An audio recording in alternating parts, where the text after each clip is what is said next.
The lawyer satisfactorily threw the file onto his desk like it was garbage, like it was nothing, like 17 years of family history meant less than the coffee stain on his leather blotter. One filing cabinet. That's the entirety of your inheritance. Everything else, the house, the antiques, the books, all of it liquidated to settle outstanding debts. You have exactly 72 hours to remove it from the premises. After that, the new owners will dispose of it however they see fit.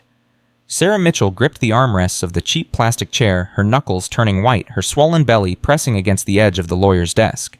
7 months pregnant, alone, and now this. You're telling me, she said, her voice barely above a whisper, that my uncle, the man who spent 40 years collecting rare books and antiques, left me nothing but a filing cabinet. Gerald Patterson didn't even bother looking up from his paperwork. That's exactly what I'm telling you, Miss Mitchell. The estate was underwater. Medical bills from his cancer treatment consumed everything. Be grateful you're not inheriting his debt. If you're watching this story unfold, I need you to hit that subscribe button right now. Turn on those notifications because what happens next, what Sarah finds inside that worthless filing cabinet, will absolutely change the way you think about family, about inheritance, about what truly matters. Drop a comment below and tell me which city you're watching from. I want to see exactly how far Sarah's story travels across this world of ours. Now let me take you deeper into this moment, into the lawyer's office where everything began to unravel. Sarah stared at the single sheet of paper Patterson slid across his desk. The document was cold clinical, reducing her uncle's entire existence to 3 paragraphs of legal jargon. Theodore Raymond Whitmore deceased. Estate value after liquidation 0. Sole bequeathment to surviving relative Sarah Elizabeth Mitchell, 1 steel filing cabinet circa 1952, currently located at 4127 Willoughby Lane. That was it. That was everything. There has to be more, Sarah said. A letter, a note, something personal he wanted me to have. Patterson finally looked at her, really looked, and she watched his eyes travel from her face to her pregnant belly to her worn maternity dress with the small tear at the hem she'd tried to mend 3 times. She watched him calculate her worth the same way he'd calculated her uncle's estate. The answer in both cases was apparently 0. Your uncle called me 3 times in his final weeks, Patterson said, his tone suggesting this was an inconvenience rather than a testament to love. Each time he insisted I confirm the filing cabinet would go to you. He was quite adamant about it. Frankly, I found his persistence puzzling given the item's complete lack of value. If it has no value, why did he care so much? Sentimentality, I assume. The dying often attach meaning to meaningless things. It helps them feel their lives mattered. Patterson began stacking papers, signaling their meeting was ending. The new owners, Robert and Helen Henderson, take possession Friday at 5 p.m. sharp. They've made it clear they want the property empty. If the cabinet remains after the deadline, it becomes theirs to dispose of. Friday, that's 3 days from now. 3 days, Patterson confirmed, without a trace of sympathy. Sarah's mind raced through calculations she'd become far too skilled at making. 3 days. A filing cabinet that weighed over 300 pounds, according to the estate inventory. No truck, no money, no one to help. The moving companies, she started. Won't touch it. I already inquired on your behalf, though I'm not sure why I bothered. They all said the same thing. Single items aren't worth their time, especially items that heavy. You'll need to make your own arrangements. How am I supposed to move 300 pounds by myself? I'm 7 months pregnant. Patterson's expression flickered with something that might have been discomfort in a man capable of human emotion. That's not my concern, Miss Mitchell. My job was to inform you of your inheritance. I've done that. What you choose to do with a worthless piece of office furniture is entirely your affair. Sarah felt something hot rise in her chest. Not tears. She was done with tears. This was anger pure and clean, the kind of anger that had kept her alive through Marcus leaving, through the eviction notices, through the lonely nights when she wondered if bringing a child into her broken life was the cruelest thing she could do. It's not worthless, she said, and her voice came out stronger than she expected. My uncle wanted me to have it. He called you 3 times to make sure. That means something. Patterson actually laughed. It was a short, dismissive sound that made Sarah want to reach across the desk and slap the smugness off his face. Miss Mitchell, I've been handling estates for 32 years. Do you know how many times I've watched people cling to worthless objects because they can't accept their loved ones, left them nothing of value? Your uncle was a philosophy professor who spent his career thinking about abstract concepts instead of building wealth. He died broke and alone in a house he couldn't afford to heat. The filing cabinet is probably full of old lecture notes and grocery receipts. Do yourself a favor, let the Hendersons throw it away. Save yourself the trouble. Sarah stood up. The movement was awkward, her center of gravity thrown off by the baby, but she managed it with as much dignity as she could muster. "I'll be there Friday to pick it up." "You'll need a truck, and help, and frankly a miracle." To me, Patterson was already looking at his next file, already dismissing her. "The house keys are with my secretary. Try not to damage anything on your way out. The Hendersons are particular about their new property." Sarah walked out without another word. Through the reception area where a bored secretary handed her a single key on a plain metal ring. Into the elevator where she finally allowed herself to breathe. Down to the lobby where the October wind hit her like a physical blow the moment she stepped outside. She had $47 in her purse, $800 in her bank account, a baby due in 8 weeks, and a filing cabinet everyone said was worthless sitting in a house she had 72 hours to access. The bus stop was 2 blocks away. Sarah walked slowly, one hand pressed against her belly, feeling the baby move inside her. A kick, then another. The baby was restless today, picking up on her stress the way babies apparently did even before they were born. "I know," she whispered. "I know, little one. Mommy's going to figure this out." But standing at the bus stop, watching the traffic past Sarah had no idea how. The studio apartment was exactly as depressing as she'd left it that morning. 400 square feet of water-stained ceiling, temperamental radiator, and a window that looked out on nothing but a brick wall. Sarah had lived in worse places, but not many, and never while pregnant. She lowered herself onto the edge of her bed, which also served as her couch. Her dining area and the only piece of furniture she owned besides a small dresser she'd found on the curb 3 months ago. The springs creaked in protest. Everything in her life seemed to be protesting lately. Her phone sat on the nightstand screen cracked from when she'd dropped it last month and couldn't afford to replace it. She picked it up and checked her bank balance, a habit that had become almost compulsive. Like checking would somehow change the numbers. $847.16. That was everything. Every penny she'd managed to save from her waitressing shifts before her doctor had ordered her to stop working at 6 months. Every dollar she'd scraped together by selling the few nice things Marcus had left behind when he walked out. Marcus. She pushed his name out of her mind. There was no room for Marcus anymore. No room for the memory of his face when she'd told him about the pregnancy, the way his expression had shifted from surprise to calculation to cold, hard rejection in the span of 3 seconds. "I'm not ready to be a father," he'd said, already backing toward the door of their shared apartment.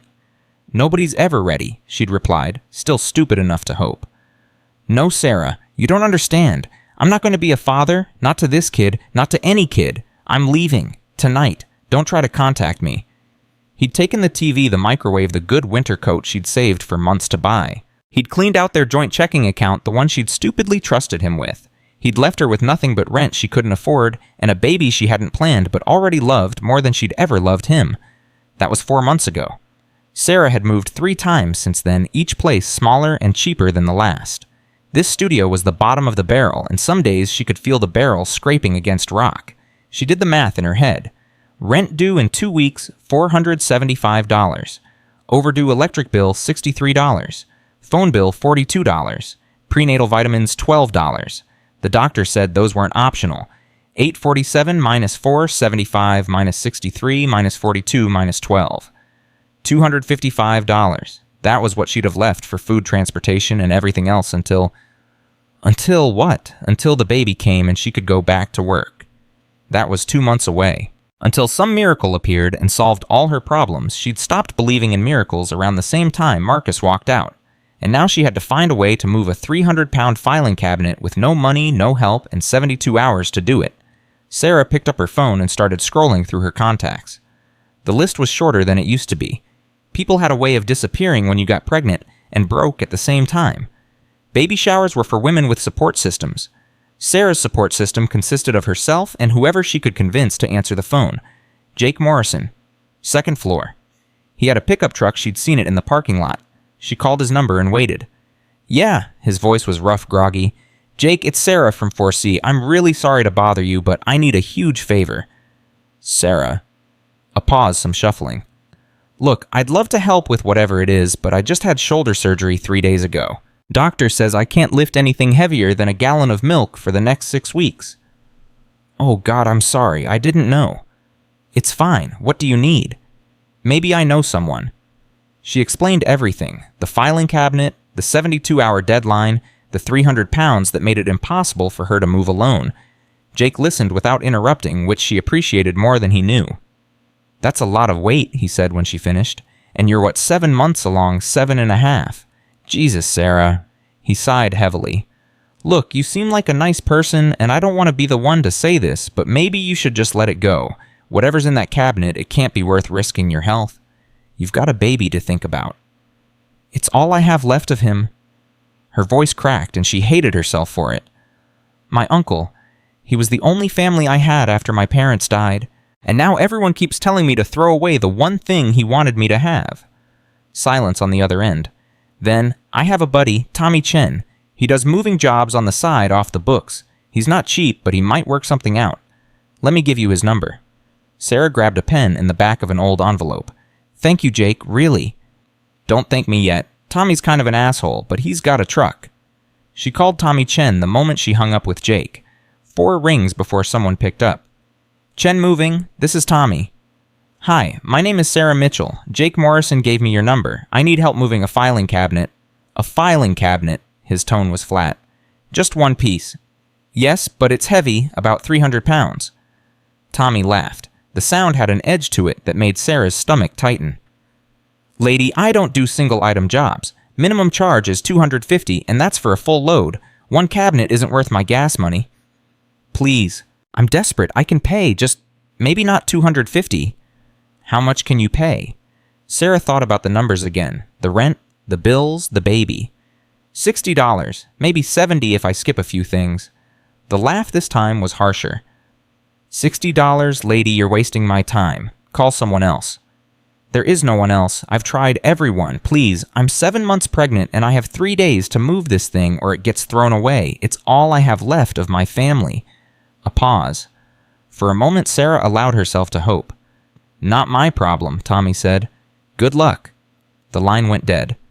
Sarah sat very still for a long time after that call. The apartment was quiet except for the radiator's occasional clank and the distant sound of traffic from the street below. The baby kicked hard, and she pressed her hand against the spot automatically. "I'm trying," she whispered. "I swear I'm trying." She spent the next 3 hours calling every moving company in the Cleveland area. The responses ranged from polite refusal to outright mockery. 300 pounds, lady, you need industrial movers for that? Single items aren't cost-effective. Try a handyman service. A filing cabinet, just leave it. Buy a new one if you need to store papers. You're 7 months pregnant and you want to move furniture? Are you out of your mind? By 11 o'clock that night, Sarah had called 17 companies. She'd posted on 3 neighborhood forums offering everything she could spare to anyone with a truck. She'd texted every contact in her phone, including people she hadn't spoken to in years. The answer was the same everywhere. "No, sorry, can't help, not worth my time." She was lying in bed staring at the water stain on the ceiling that looked vaguely like a rabbit when her phone buzzed with a text message. She picked it up, expecting nothing good. The message was from Marcus. "Heard through the grapevine you're keeping the kid. Your choice. But don't put my name on the birth certificate. I want nothing to do with it. Consider this my official notice." Sarah read the message 3 times. Each time the words hurt a little less, not because they stopped being cruel, but because she was running out of capacity for pain. She typed a response, "Go to hell, Marcus." Then she deleted it. He wasn't worth the keystrokes. She turned off her phone, rolled onto her side as best she could with her belly in the way, and tried to sleep. Tomorrow she would figure something out. Tomorrow she would find a way. But tonight, in the darkness of her tiny apartment with a baby growing inside her and a worthless filing cabinet waiting across town, Sarah Mitchell allowed herself to cry. Morning came gray and cold. The October sky spitting the kind of drizzle that couldn't decide if it wanted to be rain. Sarah woke with swollen eyes, seeing a plan that wasn't quite a plan but was better than nothing. Churches, charities, organizations that helped people in need. Somewhere in the city there had to be someone willing to help a pregnant woman save the only thing her dead uncle had left her. She showered in cold water because the hot water heater had been unreliable for weeks and today it had decided to be fully non-functional. She dressed in her nicest maternity outfit, a black dress that almost hid the fact that it was secondhand and a cardigan with only one visible mend at the elbow. The bus to the community center cost $3.50. Sarah watched the numbers tick down in her mental accounting and tried not to think about what would happen when they hit 0. The woman at the community center front desk was named Dorothy. She had gray hair, kind eyes, and a name tag that said Volunteer Coordinator. Sarah explained her situation as calmly as she could, though her voice wavered in places she couldn't control. Dorothy listened without interruption. When Sarah finished, the older woman leaned back in her chair and let out a long breath. "Honey, I wish I could help, I really do, but our volunteer program focuses on long-term assistance, food banks, job training, housing referrals. We don't have the resources for one-time moving jobs. Please, there has to be someone, a volunteer group, a church program, anything." "Have you tried calling the churches directly? Some of them have men's groups that do community service projects." Sarah had tried 2 churches before coming here. One had a waiting list of 8 weeks. The other had told her politely but firmly that they prioritized members of their congregation. "I've tried," Sarah said. "Nobody can help." Dorothy reached across the desk and patted Sarah's hand. Her palm was warm and dry like a grandmother's. "I'm sorry, sweetheart. Sometimes life just doesn't cooperate with what we need. Have you considered that maybe this cabinet isn't worth all the stress? You've got a baby coming. That's what matters, not some old piece of furniture." "It's not just furniture." Sarah pulled her hand back. "It's family. It's all I have left." She left the community center and walked 4 blocks to a Methodist church she'd found online. The rain had stopped, but the wind was picking up, cutting through her thin cardigan like it wasn't even there. The pastor was young, maybe 35, with earnest eyes and an apologetic expression that told Sarah the answer before he even opened his mouth. "I understand your situation, Miss Mitchell, but our volunteers are all committed to the soup kitchen this week. We serve over 200 meals a day, and we're already short-staffed." "What about after the soup kitchen closes, evenings, early mornings? Our members have families, jobs, responsibilities of their own." He spread his hands in a gesture of helplessness. "I can put you on our prayer list, but I can't promise any practical assistance." "Prayer won't move 300 pounds. The pastor's expression shifted to something that looked uncomfortably like pity. "Sometimes God's plan isn't clear to us in the moment. Perhaps this is an opportunity to let go of material attachments and focus on what truly matters." Sarah wanted to scream at him. She wanted to ask what kind of God took her parents in a car accident when she was 16, left her with an aunt who resented every dollar spent on her care, brought a man like Marcus into her life just to abandon her pregnant, and broke, and then made the last gift from her only loving relative impossible to claim. Instead, she just nodded and walked away. She was getting good at walking away. By noon, Sarah had visited 3 more churches and 2 charitable organizations. The answer was always the same. "No. Sorry. Can't help. Try somewhere else." She sat on a bench outside the public library, feet aching back, screaming, watching the people walk by. Everyone seemed to have somewhere to go, something to do, someone to meet. Everyone seemed to have a life that worked. Her phone buzzed in her pocket. She pulled it out, expecting another useless notification, or worse, another message from Marcus. But it was from Denise Williams, her former coworker at the diner. "Hey girl, heard you're looking for help moving something heavy. My back's still messed up from the surgery, so I can't lift anything. But my cousin knows a guy who does jobs for cash. Want me to ask around?" Sarah stared at the message for a full minute before typing a response. "Please, anything. I'm desperate." 3 dots appeared. Denise was typing. "Give me until tonight. I'll see what I can do." Sarah put her phone away and looked up at the gray October sky. It wasn't much. It wasn't a solution, but it was something. And right now, something was the only thing keeping her going. She went home after that. There wasn't enough money for more bus fare, and she was too exhausted to walk to any more churches or charities. The baby was kicking constantly now, picking up on her stress, and her doctor's warnings about blood pressure and prenatal anxiety kept echoing in her head. The apartment was cold when she got back. The radiator was doing its usual impression of a metal sculpture rather than a heating device. Sarah wrapped herself in every blanket she owned and made instant oatmeal on the hot plate that was technically against building code, but was the only way she could cook anything. While she ate, she thought about Uncle Raymond. She hadn't seen him in nearly 10 years. After her parents died when she was 16, she'd gone to live with her mother's sister, Aunt Carol, in Cincinnati. Carol had made it clear from the start that Sarah was a burden, an obligation, a drain on resources that should have gone to Carol's own children. Uncle Raymond had called those first few months. He'd written letters. He'd offered to let Sarah come live with him instead in his big Victorian house with the library full of rare books and the study where they'd played chess for hours. But Carol had refused. Something about legal custody, about proper channels, about not letting Raymond interfere with how she raised her sister's child. Sarah never learned the full story. All she knew was that the phone calls got shorter, the letters got fewer, and eventually contact stopped altogether. She'd assumed Raymond had given up on her, forgotten her, moved on with his life the way everyone eventually did. But he'd called the lawyer 3 times in his final weeks. 3 times to make sure the filing cabinet would go to her. Why Sarah finished her oatmeal and lay down on the bed staring at the ceiling. The baby shifted inside her, settling into a new position, and she rubbed the spot where she could feel a tiny foot or elbow pressing against her skin. "Your great-uncle was a strange man," she said softly. "He collected old books and played chess and talked about philosophy like it actually mattered. He used to tell me I was special, that I could see things other people missed." She laughed, but there was no humor in it. "I don't feel very special right now, little one. I feel like a complete failure." The baby kicked in response. I know, we're going to figure this out." But lying there in the cold apartment with the radiator clanking and the wind rattling the window, Sarah had no idea how. Her phone rang at 6:47 that evening, Denise's number. "Sarah, okay, so I talked to my cousin, and he knows this guy named Rico who does moving jobs under the table, cash only. He says he might be able to help."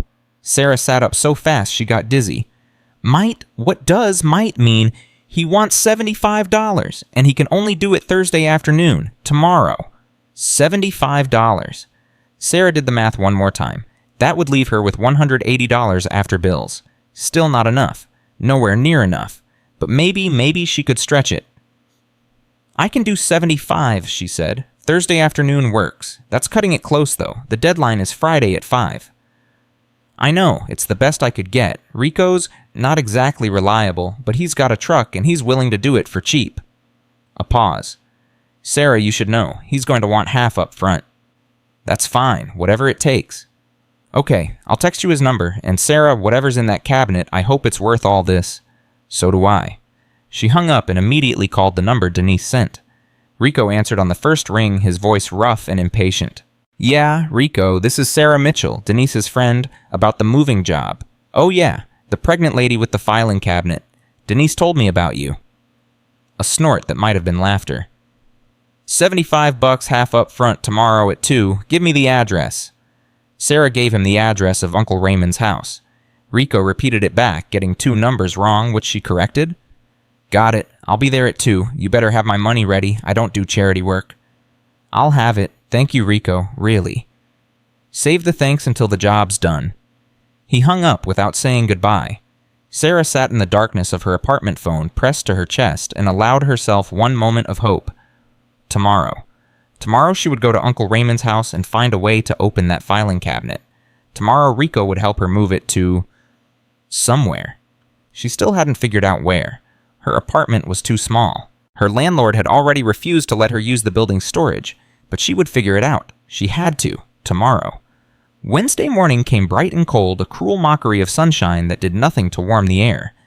Sarah woke at 5:30, too anxious to sleep, and spent the dark hours planning. First, she needed to get to Uncle Raymond's house. That meant bus fare.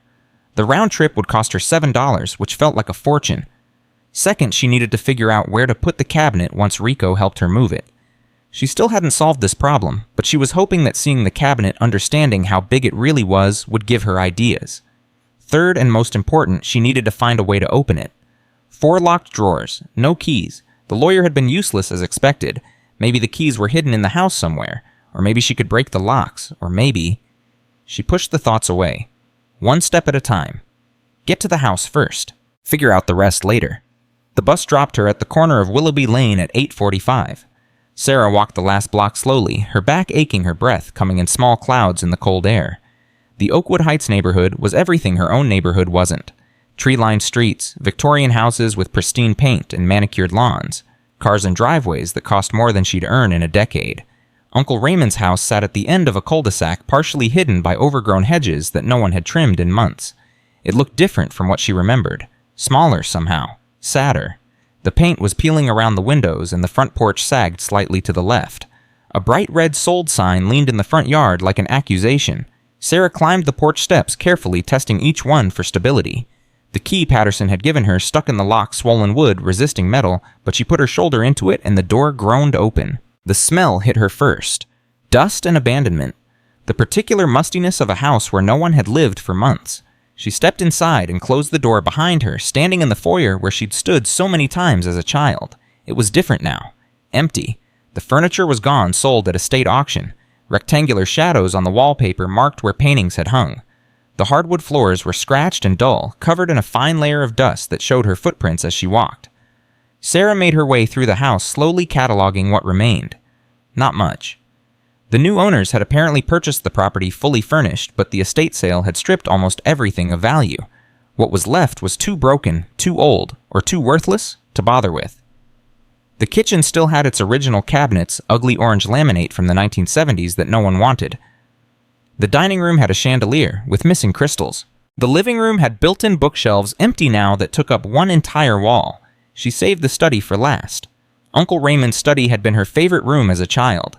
This was where he kept his rare books, where they played chess on his beautiful wooden board, where he told her stories about philosophy and art and the importance of seeing what others missed.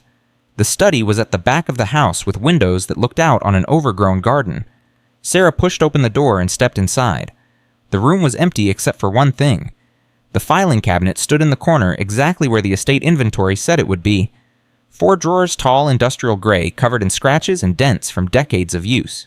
It looked like exactly what Patterson had described, a worthless piece of office furniture that no one in their right mind would want.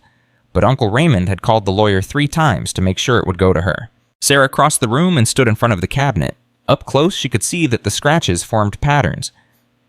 The kind of wear that came from a lifetime of daily use. The handles on the drawers were brass tarnished green with age. The whole thing seemed to radiate a kind of quiet solidity, like it had been built to last forever. She tried the top drawer. Locked. Second drawer. Locked. Third drawer. Locked.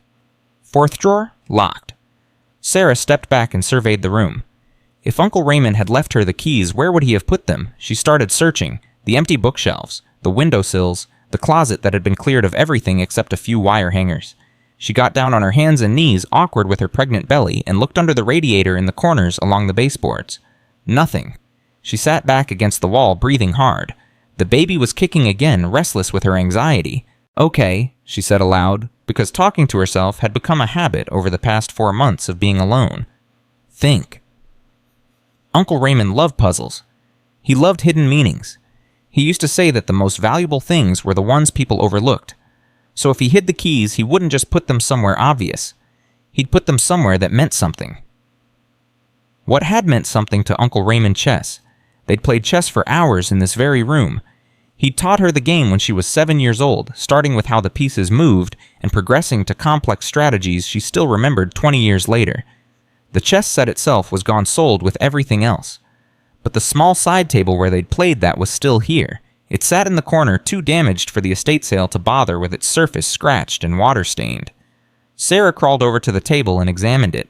The wood was cheap, not the kind of antique Uncle Raymond usually favored, but when she pulled on the single drawer, it stuck. Something was blocking it. She pulled harder. The drawer opened 2 inches and stopped. Sarah reached inside her fingers, brushing against the bottom of the drawer, until she found what was blocking it. Something was taped to the underside of the drawer frame. Not paper. Something small and metal. She worked it free carefully, afraid of tearing whatever held it in place. A brass key dropped into her palm. Sarah's heart pounded as she crossed to the filing cabinet. She tried the key in the top drawer. It didn't fit. Second drawer. Nothing. Third drawer. The key slid in, turned, and with a soft click that seemed impossibly loud in the empty room, the lock released. Sarah pulled the drawer open. Inside were files, dozens of them organized with meticulous precision. She pulled out the first folder, hands shaking slightly. The tab read Personal Correspondence, 1975-1980. Letters. Just letters. She set it aside. The second folder was labeled Investment Records, 1982-1990. Sarah frowned. Investment records. Uncle Raymond had been a philosophy professor. He'd spent his life thinking about abstract concepts, not playing the stock market. Why would he have investment records? She opened the folder anyway. Stock certificates, purchase receipts, transaction records, numbers that didn't make sense, figures with too many zeros to be real. Her hands were shaking badly now as she reached for the third folder. This one was thicker than the others, labeled Acquisitions Authentication Pending. Inside were photographs, paintings, sculptures, manuscripts. Each photo was paperclipped to documents covered in dense text, provenance reports, appraisal estimates, correspondence with auction houses and museums. Sarah recognized some of the items in the photographs. A small landscape painting that had hung in Uncle Raymond's dining room when she was a child. A bronze sculpture that had sat on his mantelpiece. Pieces she'd walked past hundreds of times, never giving them a second thought. According to these documents, they weren't reproductions. They weren't decorative prints bought at a department store. They were originals. The landscape a document stated was an authenticated work by a minor Dutch master. Appraised value $125,000. The bronze sculpture was 16th century Italian, authenticated by 3 separate experts. Appraised value $340,000. Sarah sat down hard on the dusty floor photographs scattering around her like fallen leaves. Her vision blurred. Her hands wouldn't stop shaking. This couldn't be right. Uncle Raymond had been a professor. He'd lived simply modestly in this old house with its peeling paint and sagging porch. He'd died broke, according to Patterson. Medical bills had consumed everything. But these documents said something different. These documents said he'd spent 40 years quietly acquiring artwork that museums and collectors would kill to own. These documents said his worthless antiques were worth more than Sarah could comprehend. And there were 3 more drawers, 3 more locks. 1 key down. 3 to go? Sarah looked at her phone. It was almost noon. Rico was coming at 2. She had 2 hours to find the other keys and understand what the hell her uncle had been hiding all these years. She started searching the study with renewed intensity. The chess table had yielded 1 key hidden in a drawer meant to remind her of their games together. If Uncle Raymond had hidden the others the same way they would be in places that meant something to her specifically, to their relationship, what else had they done together in this room, the window seat? Sarah crossed to the built-in bench beneath the bay window. This had been her favorite spot as a child, a cushioned nook where she'd curl up with books while rain pattered against the glass. She'd spent entire afternoons here, while Uncle Raymond worked at his desk. Both of them comfortable in companionable silence. The cushion was gone, but the wooden frame remained. Sarah ran her hands along the paneling, looking for hidden compartments or loose boards. Most of it was solid, immovable, but one section near the floor felt different. The wood here was slightly warped, creating a tiny gap she wouldn't have noticed if she wasn't looking for it. She pressed on it experimentally. Click. The panel swung inward, revealing a small hollow space behind the wood. Inside lay another brass key. Sarah grabbed it and ran to the filing cabinet. She tried the key in the top drawer. Nothing. Second drawer. The lock turned. The drawer slid open. This drawer was different from the first. Instead of folders and photographs, it contained documents in protective plastic sleeves. Official-looking papers with seals and signatures. Sarah pulled out the first stack with trembling hands. Certificate of deposit, it read. First National Bank of Cleveland. $8,400,000. She stared at the number until it stopped looking like digits and started looking like a joke. $8 million. In a CD. In her uncle's name. The next document was another certificate of deposit. Continental Trust. $11,200,000. Another. Heritage Financial. $6,800,000. Sarah's hands went numb. The document slipped through her fingers, scattering across the dusty floor like evidence of a crime she didn't remember committing. $26 million, just in the second drawer, and there were still 2 more locked drawers. Her phone buzzed. A text from Rico. Running late.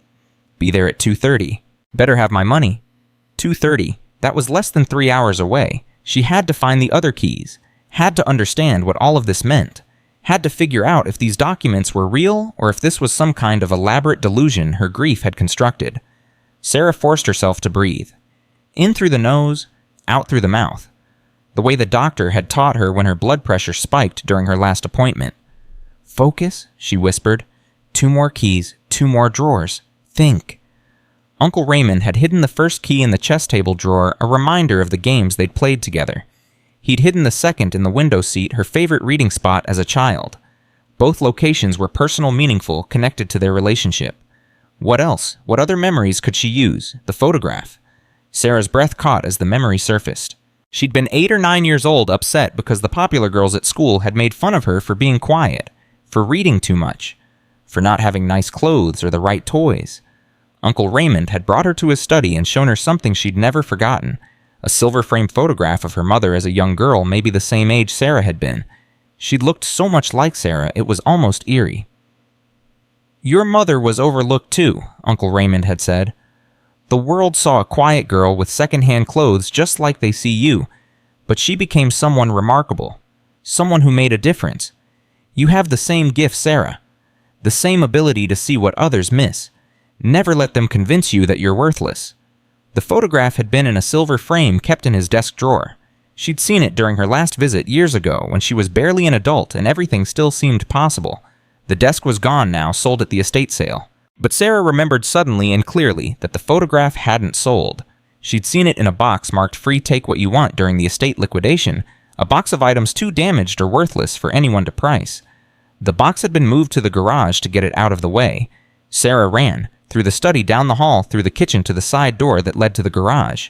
The space was dark and dusty, filled with shadows and the ghosts of forgotten things. She searched frantically, pushing aside empty boxes and broken furniture until she found it. A cardboard box in the corner. Inside were a few cracked picture frames, some tarnished silverware, a clock with no hands. And there at the bottom, the silver frame. Sarah grabbed it with both hands and flipped it over. She pried open the backing fingers, clumsy with desperation. The photograph of her mother slid out, and taped to the back, hidden where no one would think to look, was the third brass key. 2 down. 1 to go. She ran back to the study and tried the key in the top drawer. Nothing. The 4th drawer then. The bottom one. The key slid in perfectly. The lock clicked open. Sarah pulled the drawer out and froze. This drawer was different from all the others. No documents, no photographs, no certificates, just letters. Hundreds of them organized chronologically, spanning decades. She pulled out a bundle from the top, and her hands began shaking so badly she could barely read the handwriting on the envelopes. They were addressed to her, every single one. Letters Uncle Raymond had written but never sent. Dear Sarah, the first one read, "Happy 18th birthday. I wanted to call, but your aunt made it clear my contact wasn't welcome. I've respected her wishes, though it kills me to do so. I hope you're well. I hope you're happy. I hope you know that even from a distance you're loved." Another letter dated years later. Dear Sarah, I heard about your pregnancy through a mutual friend. Congratulations. I remember when your father called to tell me you'd been born. He was so excited he could barely speak. You're going to be an excellent mother. You have your own mother's strength. And another from just months ago. Dear Sarah, I saw you at the grocery store yesterday. You looked exhausted. I wanted to help, but I know you. You would have refused out of pride. So I'm planning a different way. When I'm gone, you'll understand. Please be patient with an old man's machinations. Sarah sat on the floor of her dead uncle's study, surrounded by a decade of unread letters, and felt something crack open inside her chest. He hadn't forgotten her. He hadn't abandoned her.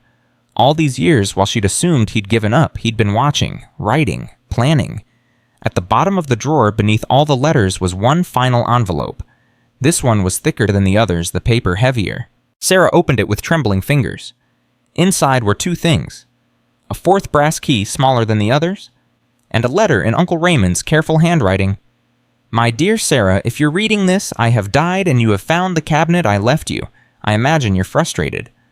A filing cabinet is a terrible inheritance for someone struggling, as I know you are. Forgive an old man's sense of drama. The truth is more complex than it appears. I spent 40 years building a collection of significant artwork, acquiring pieces that museums overlooked and dealers undervalued. Not for profit, but for preservation. The world is too quick to destroy what it doesn't immediately value. 2 years ago, I received my diagnosis. Terminal. Inoperable.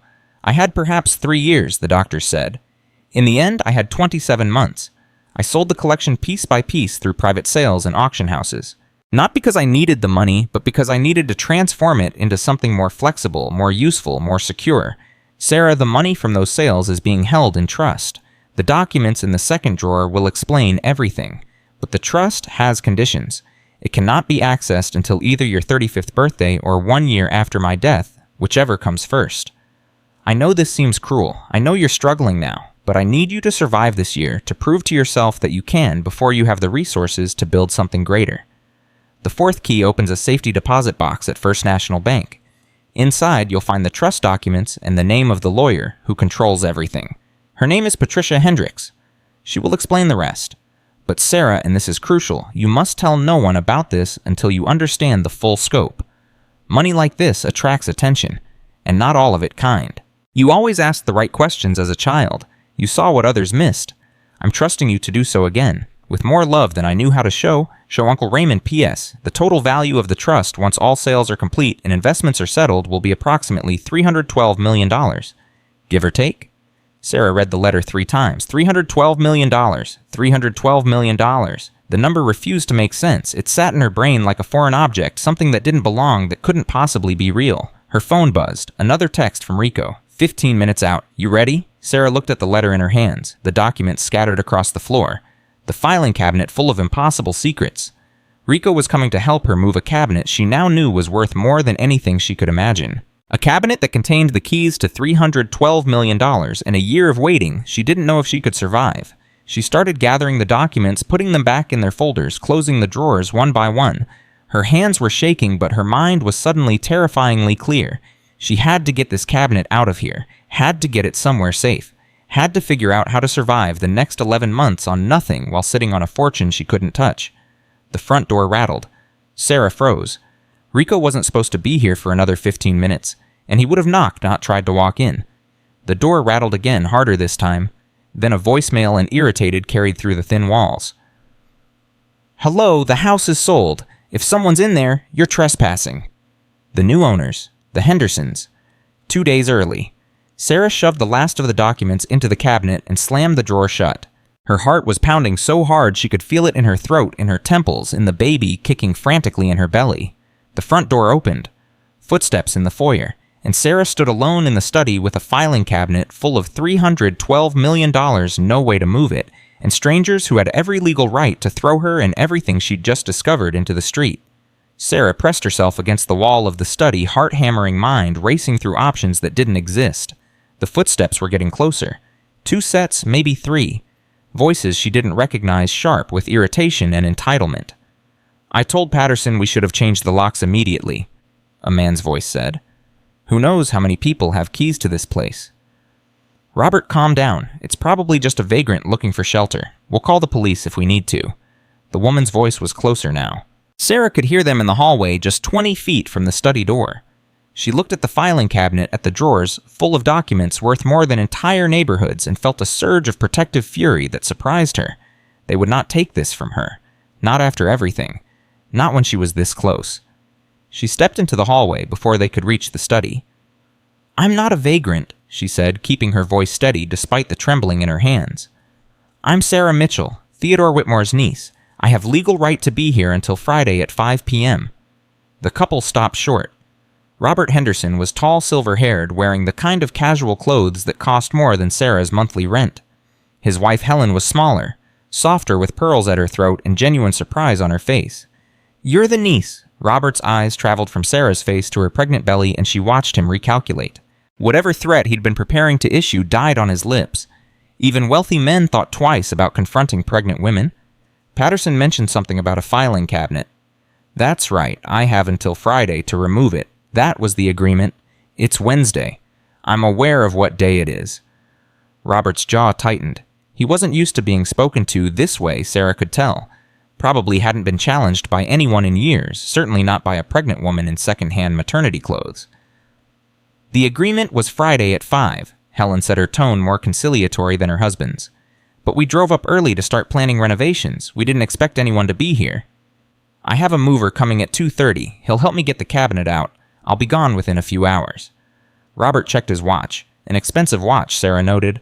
The kind that cost more than a used car. It's 12:47. That's almost 2 hours. I know how to read time, Mr. Henderson. His face flushed. Helen put a hand on his arm, a practiced gesture of restraint that suggested this wasn't the first time she'd needed to calm him down. We'll wait in the living room, Helen said. Take whatever time you need with your uncle's things. I'm sorry for your loss, by the way. Patterson mentioned he was a professor. Philosophy at Cleveland State for 37 years. Helen nodded with something that might have been genuine sympathy. My father taught literature at a small college in Vermont. I know what it's like to watch a lifetime of intellectual work get reduced to an estate sale. If there's anything else you want to take beyond the cabinet, please do. We're going to gut the place anyway. Sarah felt an unexpected surge of gratitude toward this woman, this stranger who had more money than Sarah would ever see, and yet still remembered what it meant to lose someone who valued ideas over things. Thank you, she said. I appreciate that. Robert was already walking away, pulling out his phone, clearly ready to be done with this interaction. Helen lingered a moment longer. How far along are you? 7.5 months. And you're moving furniture? Helen's eyebrows rose. By yourself? The mover will do the heavy lifting. I'm just organizing things. Helen studied her for a long moment, seeing more than Sarah wanted her to see. The worn clothes, the exhaustion, the desperation underneath the dignity. "Well, she said finally. "Good luck with everything, I mean that." She followed her husband toward the living room, and Sarah retreated to the study, closing the door behind her with shaking hands. 1:43 p.m., less than an hour until Rico arrived. She still hadn't solved the problem of where to put the cabinet, still hadn't fully processed what she'd found inside it, still couldn't quite believe that any of this was real. $312 million. The number kept floating through her head like a fever dream. She'd spent the morning worried about $75 for a mover. She'd been counting pennies for vitamin skipping meals to save bus fare, lying awake at night wondering how she'd afford diapers. And all along, her uncle had been building a fortune specifically for her. But she couldn't touch it, not for almost a year. The trust documents had been clear about that. And in the meantime, she had to survive on nothing while protecting a secret worth more than most people could comprehend. Her phone buzzed. Rico again. 20 minutes. Traffic's bad, might be 2:45. Sarah typed back a quick acknowledgement and returned to the filing cabinet. She needed to make sure everything was in order, all the documents secured, all the drawers locked. The keys were in her pocket, all 4 of them small pieces of brass that held the weight of her entire future. She was closing the second drawer when she heard voices from the front of the house. Not the Hendersons this time. A different voice, one that made her blood freeze in her veins. "I'm looking for Sarah Mitchell. I was told she'd be here." Male, smooth, professional, and completely unfamiliar. Sarah moved to the study door and cracked it open just enough to hear. "And you are," Robert Henderson's voice, suspicious but curious. "David Chen. I'm an attorney representing certain interests related to the Whitmore estate. I need to speak with Miss Mitchell about a matter of some urgency." Sarah's heart stopped. She hadn't told anyone about the documents. She hadn't even fully understood them herself yet. How could there already be an attorney looking for her? "She's in the study," Helen said. "Down the hall, last door on the right." Sarah closed the door silently and looked around the room for another exit. The window. She could climb out the window and run. But, run where and carrying what? The cabinet was too heavy to move by herself, and everything important was inside it. Footsteps in the hallway. A knock on the door. "Miss Mitchell, my name is David Chen. I'd like to speak with you about your uncle's estate." Sarah's mind raced. She could pretend she wasn't here. Could refuse to open the door. Could scream for help, though what help the Hendersons would provide was questionable. Or she could open the door and find out who this man was and what he wanted. She chose the second option, because she was tired of being afraid, tired of running, tired of letting other people control her life. "Come in." The door opened. David Chen was younger than she'd expected, maybe 35, Asian American, wearing a suit that looked expensive but not ostentatious. He carried a leather briefcase and wore an expression of professional concern that seemed genuine enough to be suspicious. "Miss Mitchell, thank you for seeing me. I know this is unexpected. Who are you? How did you know I'd be here?" "I represent a law firm in Chicago, Hendricks & Associates. We've been managing certain aspects of your uncle's estate that Gerald Patterson wasn't aware of." Sarah's pulse quickened. Patricia Hendricks, the name from Uncle Raymond's letter? The lawyer who controlled the trust. "You work for Patricia Hendricks?" "I'm one of her associates, yes." David Chen set his briefcase on the floor and studied her with an intensity that made her uncomfortable. "Miss Mitchell, I'm here because we have a problem, a significant one, and I need to know what you've discovered in that filing cabinet before I can explain further." "Why should I tell you anything? I don't know who you are. You show up out of nowhere claiming to be a lawyer, and I'm just supposed to trust you." "You shouldn't trust me. You shouldn't trust anyone right now." David's expression was deadly serious. "Your uncle was very wealthy, Miss Mitchell. Wealthy enough that people will do almost anything to get their hands on his money. Some of those people are already looking for you." A cold sensation spread through Sarah's chest. "What do you mean, looking for me?" "I mean that within 24 hours of your uncle's death, our firm began receiving inquiries. Attorneys claiming to represent distant relatives. Business associates asking about unpaid debts. People with complicated stories and flimsy documentation, all of them wanting information about the estate." Patterson said there was nothing left, just the filing cabinet. "Patterson only knows what your uncle wanted him to know. The debts, the medical bills, the liquidation of assets. That was all real, but it was also a carefully constructed story designed to make the estate look worthless. To make you look like you'd inherited nothing." Sarah felt her legs weaken. She sat down heavily on the window seat, her hand instinctively going to her belly. Why would he do that? To protect you, and to give you time. David Chen moved closer, lowering his voice even though they were alone. Your uncle knew that the moment his death became public, vultures would start circling, so he created a decoy, a trail of debt and disappointment that would lead anyone looking for his money to a dead end. The filing cabinet. The filing cabinet was supposed to be thrown away. That was the plan. The new owners would dispose of it, the documents inside would be destroyed, and everyone would believe the Whitmore estate had been completely liquidated. David paused. But he didn't account for the possibility that you'd actually fight for it.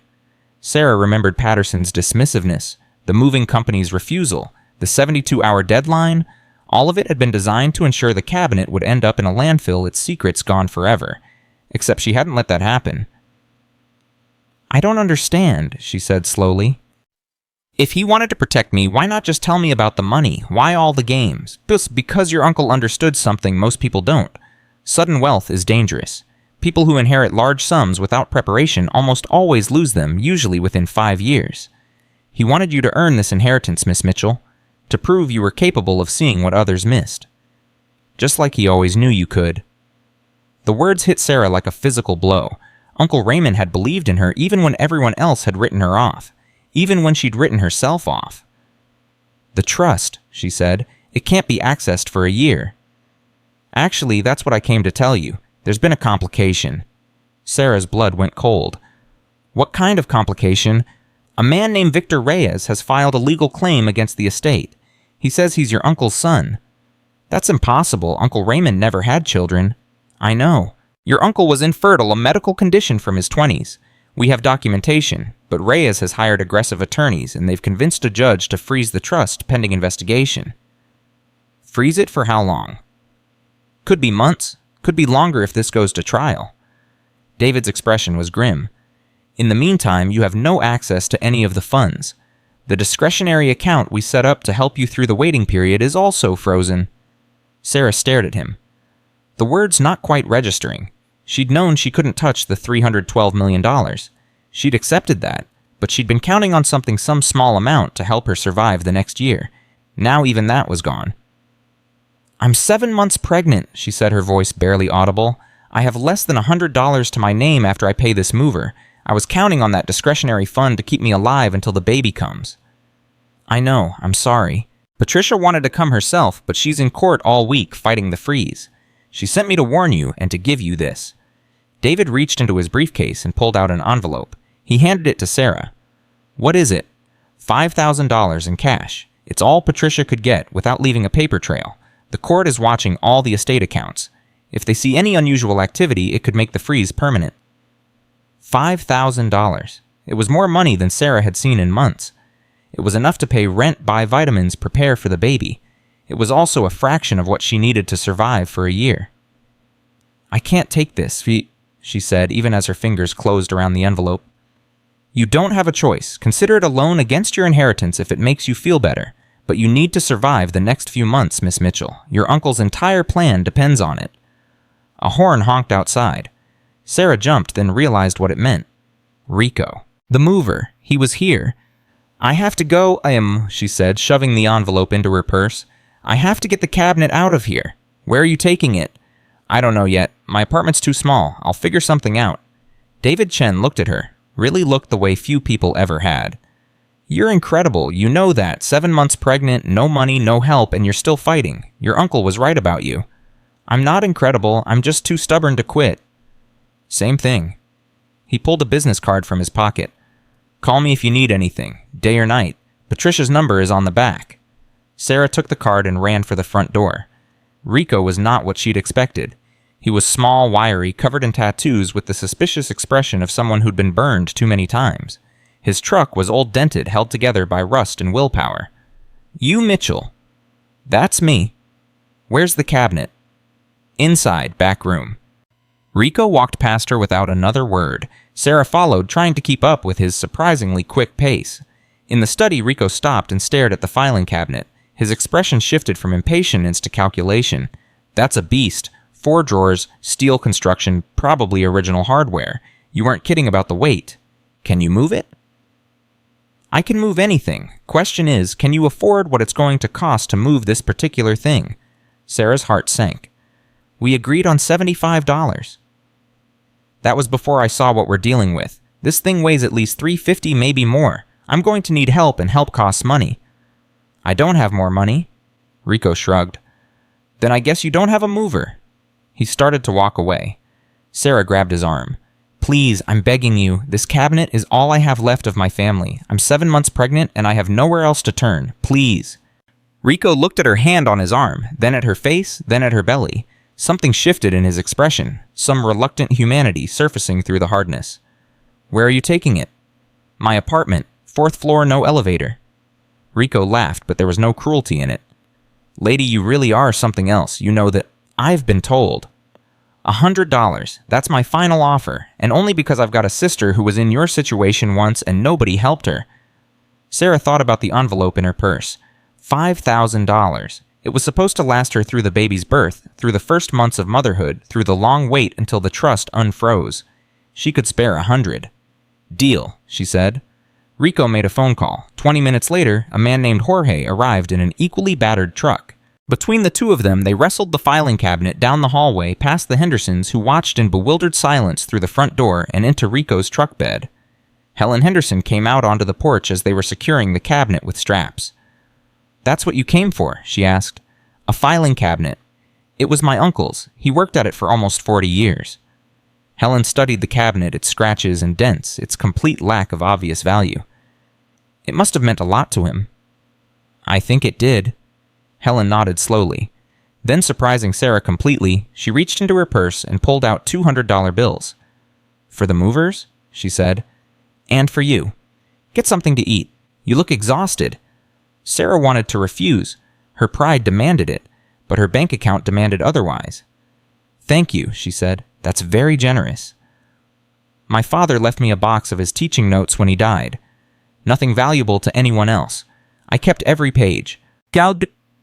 Helen smiled, and for a moment she looked like an entirely different person from the wealthy woman who'd walked in 2 hours ago. Good luck, Sarah Mitchell. I hope whatever you're looking for, you find it.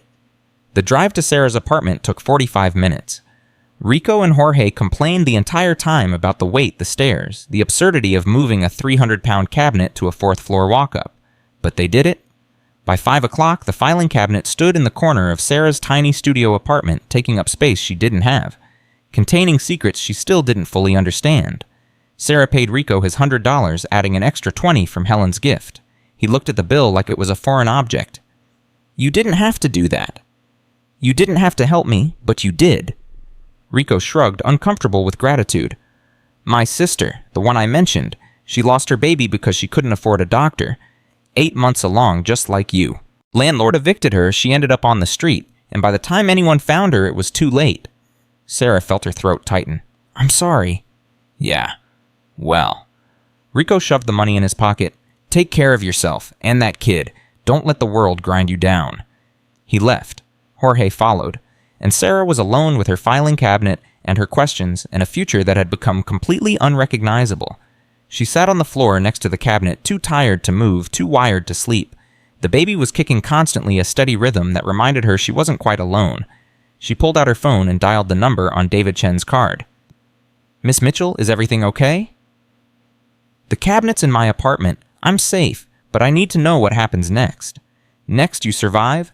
Patricia will fight the freeze, but it could take months. In the meantime, you need to protect yourself. Protect that cabinet. Don't tell anyone what's inside it. What about the birth I'm due in 8 weeks? I can't afford a hospital without insurance. There are community health centers, midwife programs. Patricia is working on getting emergency funds released, but until then, you'll have to get creative. The $5,000 should cover immediate expenses. For how long? Silence on the other end. Then, as long as you make it last. Sarah hung up and stared at the ceiling of her tiny apartment. 8 weeks until the baby came. Months until the trust unfroze. An unknown enemy trying to steal her inheritance. And $312 million locked in a filing cabinet she couldn't open until the legal battle was won. Her phone buzzed. A text from a number she didn't recognize. I know what's in the cabinet, Sarah. We should talk. Sarah's blood turned to ice. She typed back with shaking fingers. Who is this? The response came immediately. A friend, or an enemy, that depends entirely on what you do next. Sarah stood up so fast she got dizzy. She moved to the window, looking down at the street below. half expecting to see someone watching her building. The street was empty, normal, just cars and pedestrians and the ordinary flow of city life. But someone knew. Someone out there knew about the cabinet, knew about the money, knew about her. Her phone buzzed again. "Don't worry, I'm not going to hurt you, but others will try. The question is, do you want my help or not?" Sarah stared at the message, her mind racing through possibilities. This could be a trap, a scam, someone trying to manipulate her into giving up information, or it could be real, someone who actually wanted to help. She thought about Uncle Raymond's letter, the warning about attention, the emphasis on telling no one. But Uncle Raymond hadn't known about Victor Reyes, hadn't known the trust would be frozen, hadn't known she'd be completely alone with no way to fight back. She typed, "What do you want?" The answer came in seconds.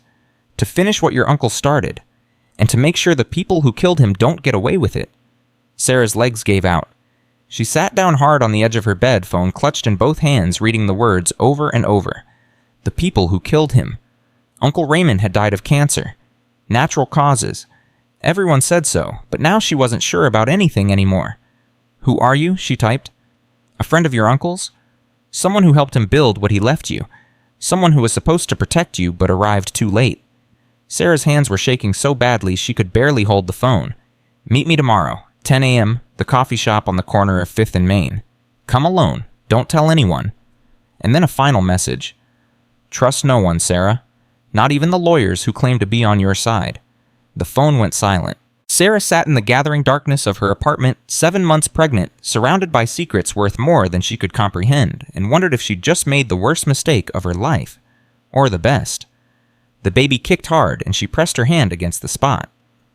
"I know," she whispered. "I know, but we don't have a choice anymore. We have to see this through." Outside, the October wind rattled her window. Inside the filing cabinet sat silent in the corner, holding its secrets, waiting for whatever came next. And Sarah Mitchell, alone in the world, with nothing but her wits and her will, began to plan for tomorrow. Sarah didn't sleep that night. She lay on her bed, staring at the ceiling phone clutched in her hand, reading and rereading those final messages until the words burned into her memory. The people who killed him. Trust no one, not even the lawyers who claim to be on your side. Uncle Raymond had died of cancer. That was what everyone said. That was what the obituary stated. That was what Patterson had told her with his clinical detachment and complete lack of interest. But someone out there believed differently. Someone who claimed to know what was in the cabinet. Someone who wanted to meet her. At 3:17 in the morning, Sarah got up and made herself a cup of instant coffee. The baby was restless, kicking and shifting, picking up on her anxiety the way babies always seem to. She stood at her window, looking down at the empty street below, wondering if someone was out there watching her. Wondering if she was being paranoid or smart. At 5:42, she gave up trying to rest and took a shower. Cold water again, the hot water heater still broken, but she barely noticed anymore.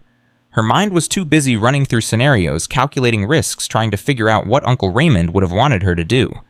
Trust no one, the stranger had said. But Uncle Raymond had trusted Patricia Hendricks enough to put her in charge of $312 million. He had trusted David Chen enough to send him with $5,000 in cash and a warning about vultures, unless that trust was misplaced. Unless the lawyers were part of the problem, not the solution. Sarah dressed carefully, choosing dark colors that would help her blend into a crowd. She counted the money in the envelope David had given her. $4,900 remaining after paying Rico. She took $200 and left the rest hidden in a coffee can at the back of her cabinet.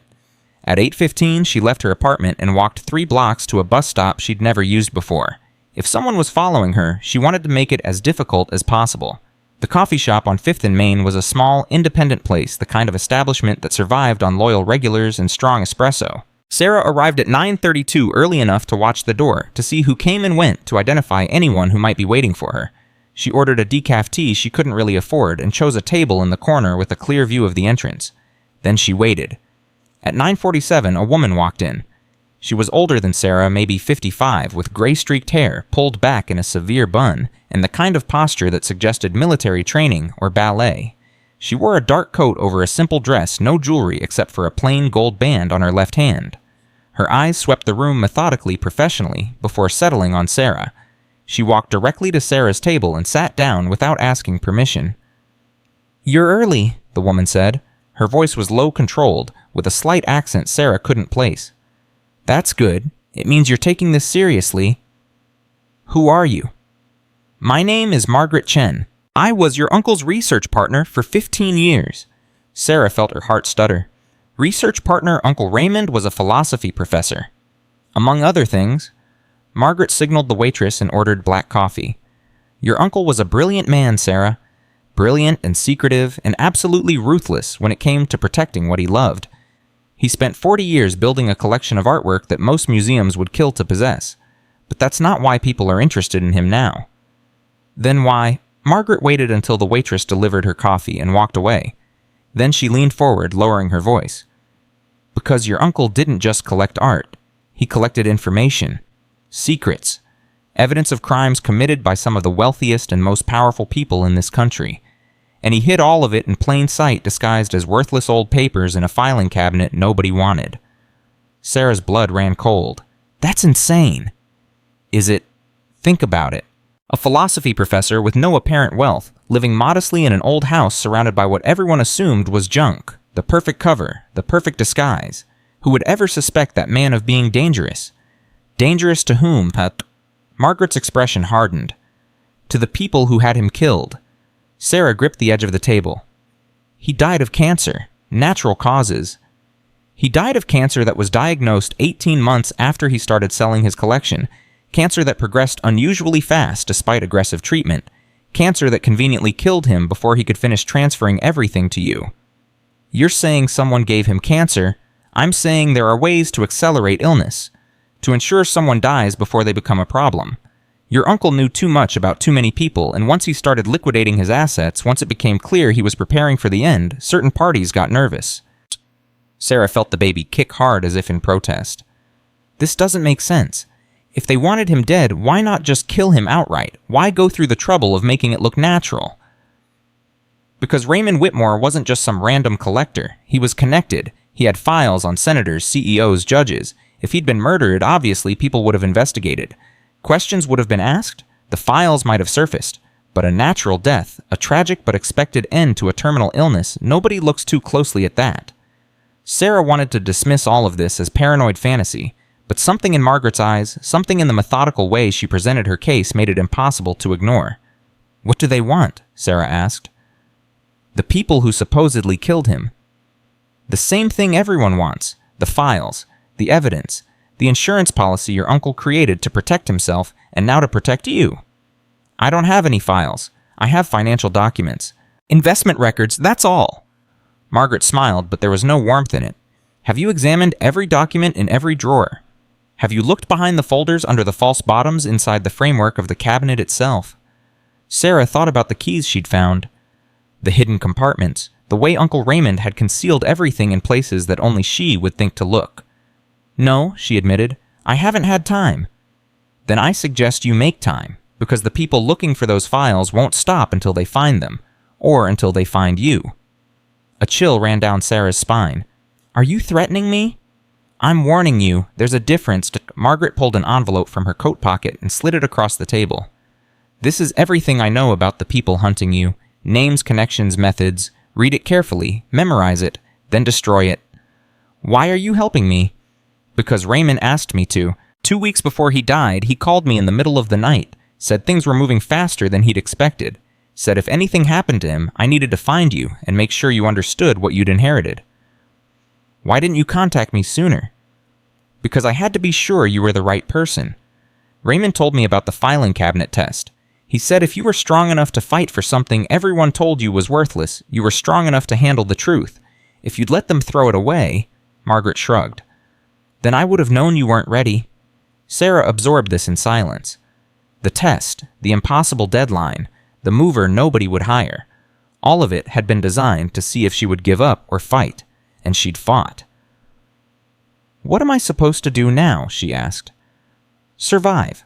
Find the files before they do, and when you're ready, use them. Use them for what? Margaret stood up, leaving her coffee untouched. That's up to you.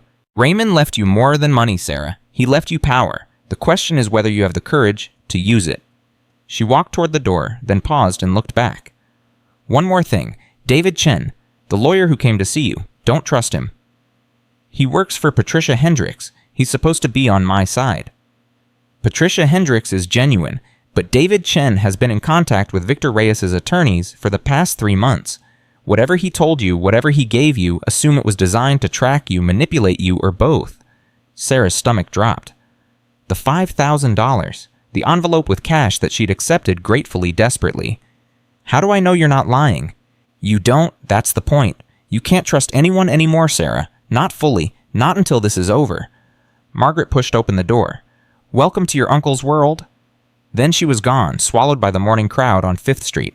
Sarah sat alone. Table, Margaret's envelope in her hand, her entire understanding of reality crumbling around her. She made it back to her apartment by 11:23, checking over her shoulder the entire way. The building felt different now, less like a refuge and more like a trap. Anyone could be watching. Anyone could be waiting. The filing cabinet sat in its corner, silent and massive, and suddenly more terrifying than it had ever been. Sarah locked her door, then pushed her dresser in front of it. It wouldn't stop anyone determined to get in, but it would give her warning. She sat on the floor, next to the cabinet, and opened Margaret's envelope. Inside were 8 pages of densely typed information. Names she didn't recognize. Companies she'd never heard of. Dates and locations and connections that meant nothing to her on first read. But one name jumped out immediately. Victor Reyes. According to Margaret's documents, Victor Reyes wasn't just some opportunistic fraudster claiming to be Raymond's son. He was a hired operative, a professional con artist with a history of targeting wealthy estates. He'd been planted specifically to file a claim against the trust, to tie up the money in legal battles, to buy time for the people who really wanted what Raymond had left behind. The frozen trust wasn't an accident. It was a strategy. Sarah read further and found something even more disturbing. Victor Reyes had been in Cleveland for 6 months before Raymond's death. He'd attended philosophy lectures at the university. He'd asked questions about Professor Whitmore's research interests. He'd been laying groundwork long before anyone knew Raymond was dying, which meant someone had known. Someone had planned for Raymond's death before it happened. Sarah's hands were shaking so badly she could barely hold the pages. She forced herself to keep reading. David Chen, age 34, associate at Hendricks & Associates for 2 years. Previously employed by Morrison Sterling, a firm with known connections to clients currently under federal investigation. Suspected of passing information to outside parties, but never proven. There was more. Dates of communications between David and phone numbers linked to Reyes's legal team. Screenshots of emails that should have been private. Evidence that David had known about Sarah's existence months before he'd shown up at Raymond's house. Patricia Hendricks might be genuine, but her associate was a traitor, and Sarah had taken $5,000 from him. Money that might be tracked. Money that might lead them directly to her. She pulled out the cash she'd hidden in the coffee can and examined it carefully. Nothing obvious, no tracking devices she could see. But she wasn't an expert. She had no way of knowing what technology existed, what methods they might use. The safest thing would be to get rid of the money entirely. But she needed it. Without it, she couldn't pay rent, couldn't buy food, couldn't prepare for the baby. She was trapped, and everyone knew it. At 1:15, her phone rang, a number she didn't recognize. Sarah stared at the screen for 3 rings before answering. Miss Mitchell, this is Patricia Hendricks. The real Patricia, the one Margaret said was genuine. How did you get this number? David gave it to me. I understand you met with him yesterday. I wanted to follow up personally. Sarah's mind raced. If David was a traitor, anything he'd told Patricia could be compromised. Anything she said now could be reported back to her enemies. I'm listening, she said carefully. I have good news. Victor Reyes's claim is falling apart. We found your uncle's medical records from 1967 documenting his infertility. Reyes has no genetic connection to Raymond Whitmore. The judge is reviewing the evidence now. How long until the freeze is lifted? Possibly a few weeks, a month at most. Once Reyes's claim is dismissed, the trust will be fully accessible. A few weeks? A month? It sounded so simple when Patricia said it, but Sarah knew now that nothing about this situation was simple. I need to ask you something, Sarah said, and I need you to be completely honest with me. Of course. Do you trust David Chen? Silence on the other end, long enough that Sarah knew she'd hit a nerve. Why do you ask? Because someone told me he's been in contact with Reyes's attorneys, that he's been passing information to people who want to steal my inheritance. More silence. Then? Who told you this? Does it matter? Patricia's voice changed, becoming harder, more professional. It matters very much. If David is compromised, I need to know who has evidence and how they obtained it. A woman named Margaret Chen. She says she was Uncle Raymond's research partner. Margaret Chen. Patricia exhaled heavily. Yes, I know who she is. Your uncle mentioned her in his final instructions. He said if anything happened to him, she might reach out to you. Is she trustworthy? I don't know. I never met her. Your uncle kept that part of his life completely separate from the legal work. Patricia paused. But if she's telling you David is compromised, I need to investigate immediately. Don't contact him again. Don't answer his calls. If he reaches out, let me know immediately. And the money, the $5,000 he gave me, keep it for now. It was legitimate, drawn from a discretionary account your uncle established.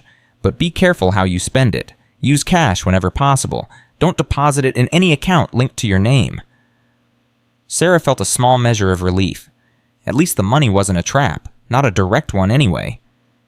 Miss Mitchell, Sarah. Patricia's voice softened. I know this is overwhelming. I know you're scared and alone and facing things no pregnant woman should have to face. But your uncle believed in you. He spent years preparing this inheritance specifically for you. He didn't do that lightly. I just want to survive until the baby comes. I don't want any of this.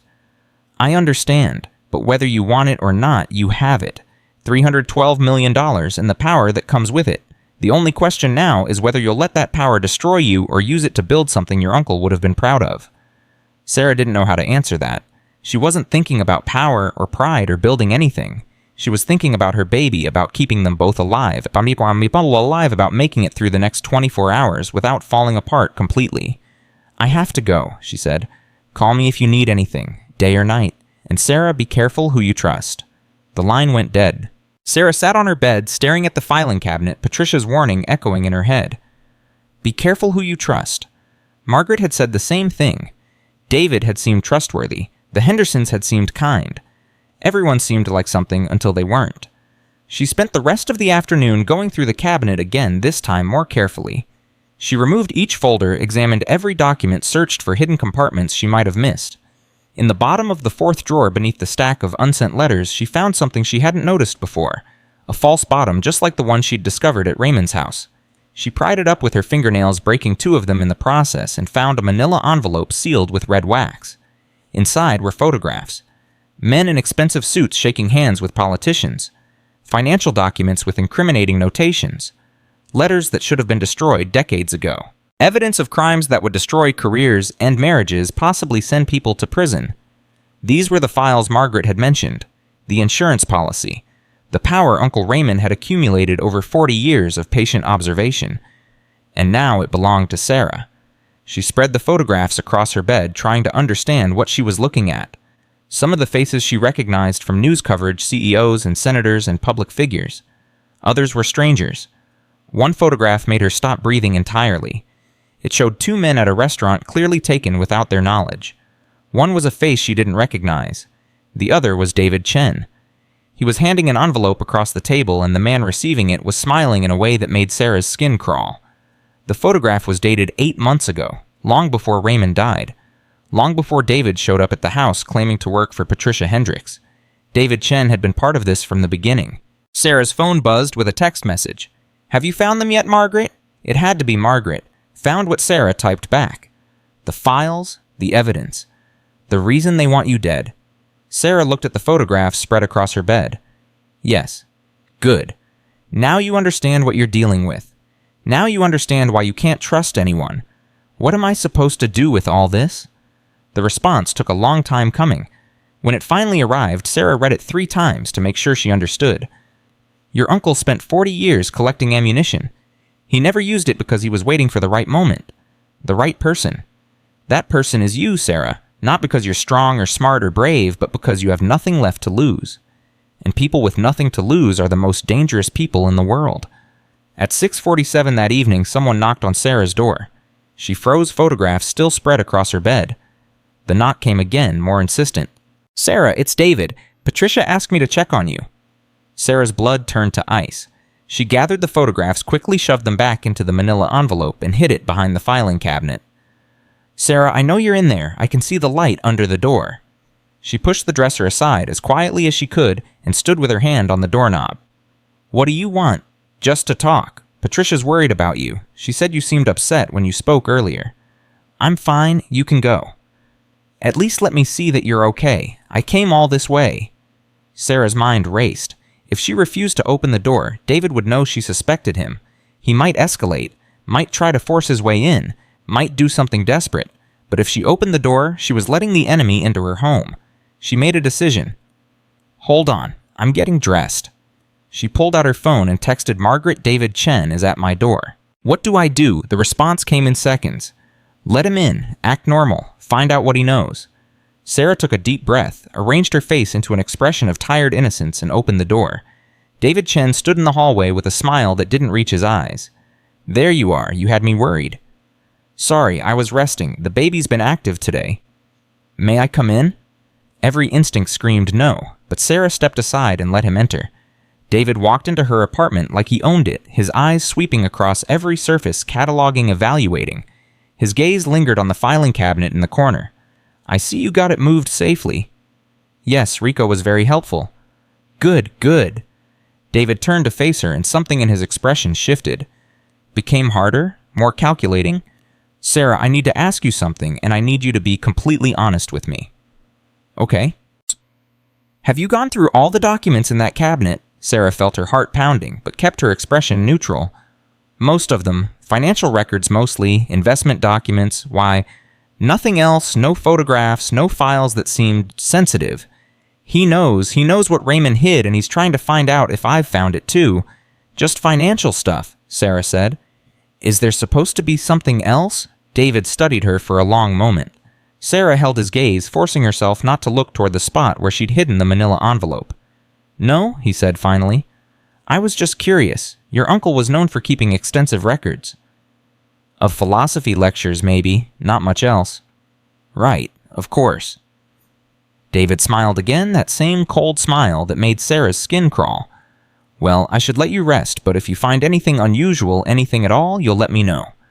"Of course." He walked toward the door, then paused with his hand on the knob.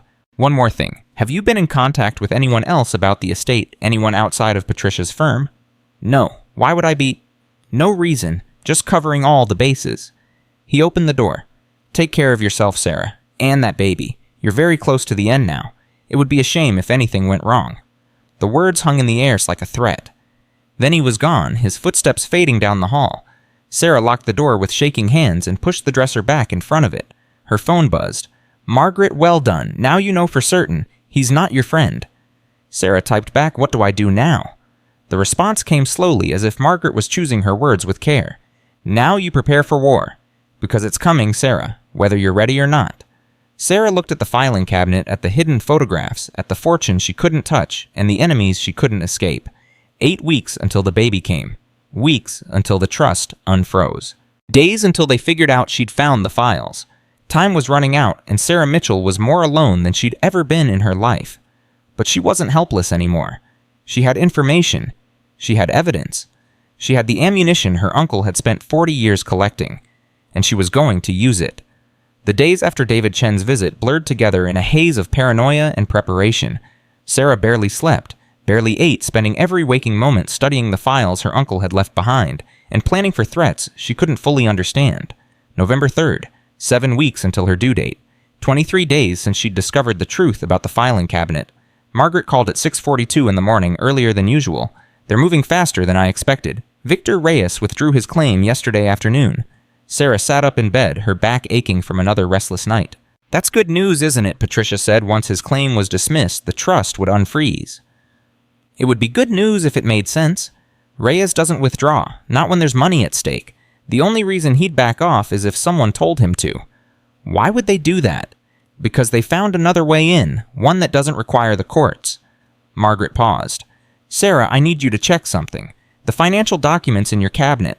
Are there any account numbers that start with the prefix 7742?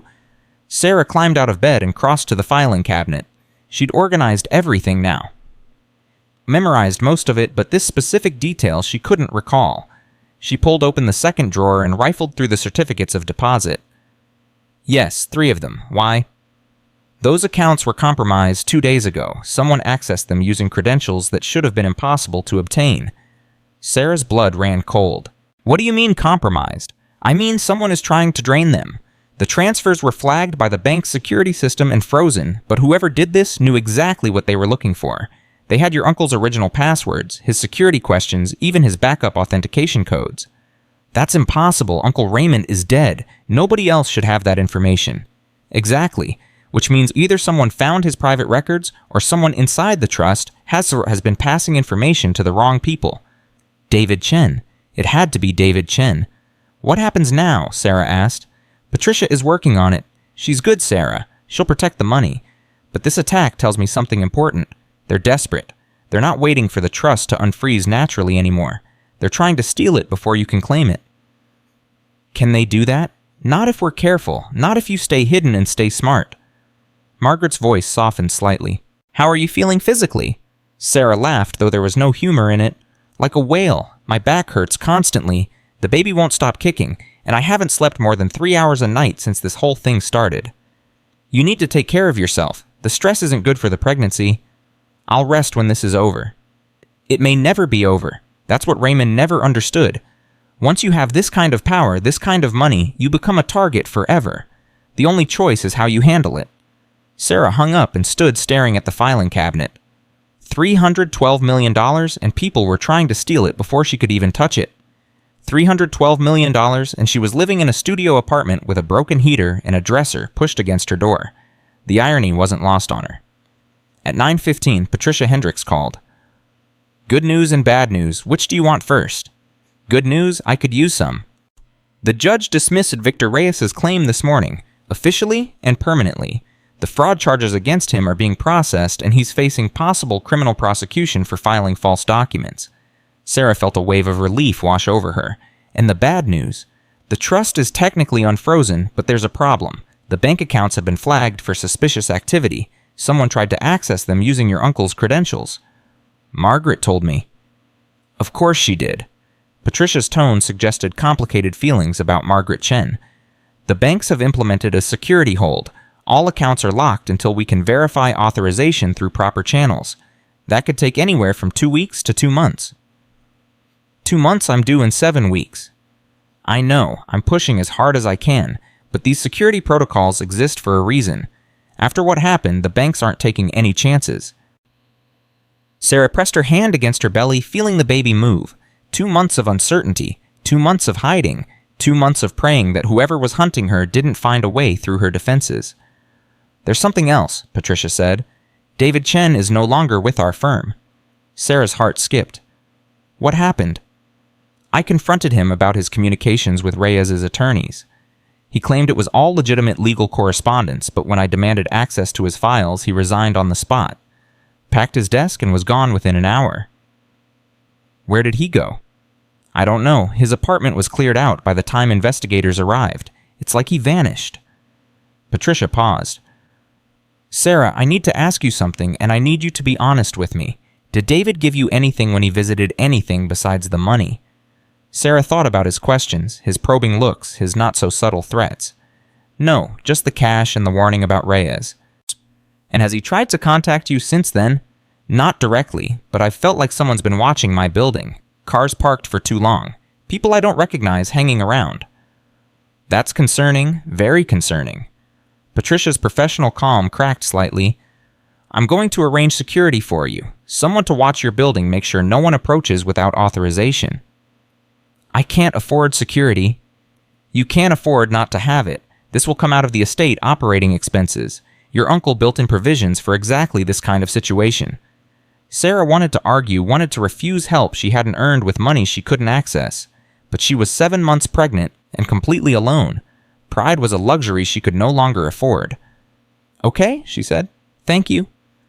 Someone will be in place by tonight. In the meantime, don't go anywhere alone. Don't open your door for anyone you don't recognize. And Sarah? Patricia's voice dropped. If anything feels wrong, even slightly wrong, call me immediately. Don't hesitate. Don't second-guess yourself. Just call. After hanging up, Sarah spent an hour going through the photographs again, memorizing faces, connections, patterns. If she was going to survive this, she needed to understand who she was fighting. The photograph of David Chen kept drawing her attention. The casual way he'd handed over that envelope. The smile on the other man's face as he received it. What had been inside? Get money documents instructions. At 12:37, someone knocked on her door.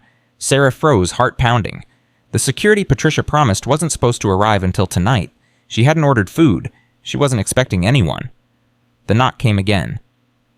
Miss Mitchell, Cleveland Police Department. We need to speak with you. Police? That could be legitimate, or it could be a trap. Sarah grabbed her phone and texted Margaret. Someone claiming to be police at my door. Real or fake? The response came in seconds. Don't open. Real police would have called first. Patricia would have warned you. Sarah moved silently away from the door. Through the thin walls, she could hear voices in the hallway. Not one person, at least two, maybe three. Miss Mitchell, we know you're in there. We just want to ask you a few questions about Theodore Whitmore's estate.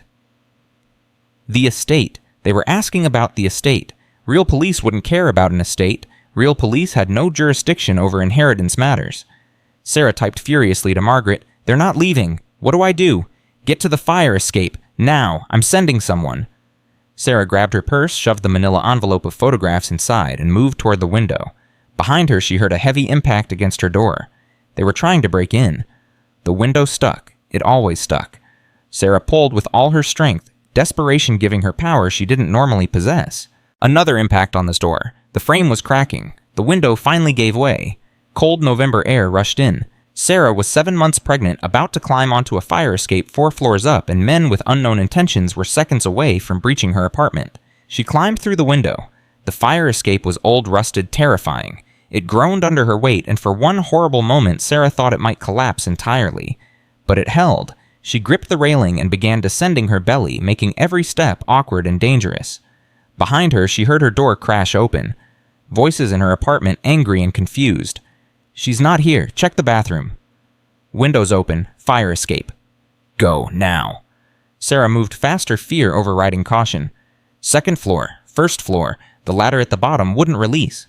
She kicked at the mechanism with all her strength, and something gave way. The ladder slid down with a shriek of rusted metal. She climbed down and hit the alley running. Well, not running. Pregnant women don't run. But moving as fast as her body would allow, one hand supporting her belly, the other clutching her purse with the photographs that could destroy careers and end lives. A car pulled into the alley ahead of her. Black sedan, tinted windows. Sarah's heart stopped. The passenger door opened. A woman's voice, calm and commanding. Get in, now. Margaret Chen. Sarah didn't hesitate. She threw herself into the car, and Margaret accelerated before the door was fully closed. Are you okay? The baby? I think so, I don't know. Sarah was shaking uncontrollably, adrenaline and fear making it impossible to think clearly. They said they were police. They weren't. Those were private contractors, hired muscle for people who can't afford to do their own dirty work. How did you know to come? Margaret took a corner at high speed, throwing Sarah against the door. I've been watching your building for 3 days. I saw them arrive. 2 cars, 6 men, no police markings. Who sent them? The same people who killed your uncle. The same people who've been trying to steal his money since the day he died. Margaret glanced at Sarah, and her expression softened slightly. You need a doctor. You're bleeding. Sarah looked down. Blood on her hands. Blood on her dress. Not a lot, but enough to terrify her. The baby, she whispered. We're going to the hospital. Right now. Sarah pressed both hands against her belly, praying to a God she wasn't sure she believed in anymore. Please be okay. Please be okay. Please be okay. The next 3 hours were a blur of medical personnel monitors and questions Sarah couldn't answer coherently. Margaret stayed with her, kept explaining to the doctors that Sarah had fallen while fleeing from intruders. The police were called. Statements were taken. Forms were filled out. And through it all, as Sarah lay on the hospital bed with electrodes attached to her belly, listening to the steady heartbeat of her baby, still alive, still safe, still fighting. The doctor came in at 4:27 p.m., a young woman with kind eyes and a reassuring manner. The good news is the baby is fine, strong heartbeat, normal movement, no signs of distress. Sarah closed her eyes, tears streaming down her face. And the bleeding. Placental irritation from the stress and physical exertion. Not dangerous if you take it easy, but you need to be careful. No more climbing fire escapes. The doctor smiled gently. You're 32 weeks along. 8 weeks to go. I want you on modified bed rest until delivery. That means minimal activity, no heavy lifting, and absolutely no situations that could elevate your stress levels. Sarah laughed, though it came out more like a sob. Minimal stress. When people were breaking into her apartment trying to steal her inheritance, possibly trying to kill her. I'll try, she said. There's something else. The doctor's expression became more serious. The police want to speak with you about what happened. I told them you needed rest, but they're insisting. I'll handle them, Margaret said, rising from her chair. You focus on recovery. She left, and Sarah lay alone in the hospital bed, listening to the beep of monitors and the distant sounds of medical activity. Her phone had been destroyed in the escape smashed against the fire escape railing during her frantic descent. She had no way to reach Patricia, no way to know what was happening with the trust, or no way to contact anyone who might help. She was completely vulnerable, and her enemies knew it. At 6:15, Margaret returned with a new phone. Prepaid. Untraceable. The old number is dead. Anyone who tries to reach you there will get nothing. Patricia needs to know what happened. I already called her. She's flying in from Chicago tonight. There's been a development. Sarah's heart clenched. What kind of development? David Chen was found dead this morning. Suicide, according to the police. Jumped from a bridge downtown. Sarah stared at her, the words not quite registering. Dead David Chen is dead. The official story is that he killed himself out of guilt over his involvement in the fraud scheme, left a note confessing to everything. Margaret's expression was unreadable. I don't believe it for a second. You think he was murdered? I think David Chen knew too much about too many people. Once he was no longer useful, once his cover was blown, he became a liability. And liabilities get eliminated. Sarah pressed her hands against her face, trying to process the escalating horror of her situation. People were dying. Real people, not abstractions, not characters in a story. And she was at the center of all of it. What happens now? She whispered. Now you disappear. At least until the baby is born and the trust is fully transferred to your control. Disappear where? Somewhere safe, somewhere they won't think to look. Margaret sat on the edge of the bed and took Sarah's hand. I have a place. A cabin upstate completely off the grid. No internet, no phone lines, nothing that can be traced. You'll stay there until this is over. I can't. The trust, the accounts, I need to be accessible. Patricia will handle everything. She knows where you'll be. When the time comes, when the money is ready to transfer, she'll bring the documents to you. And the people who are hunting me, what if they find the cabin? Margaret's expression hardened. They won't. Your uncle helped me buy it specifically for situations like this. It's under a name they've never heard of in a location they'll never search. You'll be invisible. Sarah wanted to argue. Wanted to insist on staying in the city, on fighting back, on refusing to let fear control her decisions. But she had a baby to protect, a life that depended on her making smart choices instead of brave ones. Okay, she said. When do we leave? Tonight, as soon as the doctors clear you. Patricia arrived at the hospital at 9:43 p.m. She looked exhausted, lines of stress and worry etched across her face that hadn't been there during their previous conversation. I came as fast as I could. Margaret filled me in. David Chen is dead. I know. The police contacted me this afternoon. Patricia sat in the chair Margaret had vacated. They think it's suicide, but I'm not convinced. David was many things, but he wasn't the type to give up. He was a survivor, an opportunist. Those people don't kill themselves. Margaret thinks he was eliminated because he knew too much. That's possible, even probable. Patricia pulled a tablet from her bag and handed it to Sarah. I need you to look at something. These are the documents the banks need to verify before they release the accounts. Everything is in order, but they require your physical signature and a witness. Sarah scrolled through the screens. Account numbers, amounts, transfer authorizations. Numbers with so many zeros they stopped looking real. All of this goes to me. Every penny. Once you sign, once the banks complete their verification, $312 million becomes yours to do with as you please. $312 million. Sarah had been so focused on survival, on the immediate threats and dangers, that she'd almost forgotten what she was fighting for. Not just safety or security or revenge. Money. More money than she could spend in 10 lifetimes. The people who killed Uncle Raymond, she said slowly. The ones who've been hunting me. Who are they? Not names. I know the names. But who are they really? What do they want? Patricia and Margaret exchanged a look. Some silent communication passed between them. They're a consortium, Patricia said finally. Wealthy individuals who've been operating in the shadows for decades. They use legitimate businesses as fronts, but their real money comes from less savory enterprises. Your uncle stumbled onto evidence of their activities 20 years ago, and instead of going public, he started collecting. Collecting what? Everything. Financial records that prove money laundering, photographs that document illegal meetings, communications that implicate senators, judges, CEOs. Your uncle turned himself into a library of secrets, and now that library belongs to you. Sarah thought about the manila envelope in her purse, the photographs she'd memorized, the faces she'd studied. Men in expensive suits doing things they'd kill to keep hidden. Why didn't he use it, the evidence? Why didn't he take them down? Because he was waiting for the right moment, and because he understood something most people don't. Margaret leaned forward, her voice intense. Information is only valuable if the right person controls it. Your uncle didn't trust himself to use it wisely. He was a philosopher, not a warrior. But you... She paused. You're different. I'm a pregnant waitress with $87 to my name. You're a survivor who fought for a worthless filing cabinet when everyone told you to give up. You're a woman who climbed down a fire escape at 7 months pregnant rather than surrender. You're exactly what your uncle hoped you'd be. Sarah closed her eyes, overwhelmed by the weight of expectations she'd never asked to carry. Uncle Raymond had spent 40 years preparing this moment, this transfer of power, this inheritance of responsibility, and now it all fell to her. The cabin, she said, opening her eyes. When can we leave? Within the hour. And the doctors are signing your discharge papers now. And after? Once the baby is born and the trust is transferred, what happens then? Patricia and Margaret exchanged another look. That's up to you, Patricia said.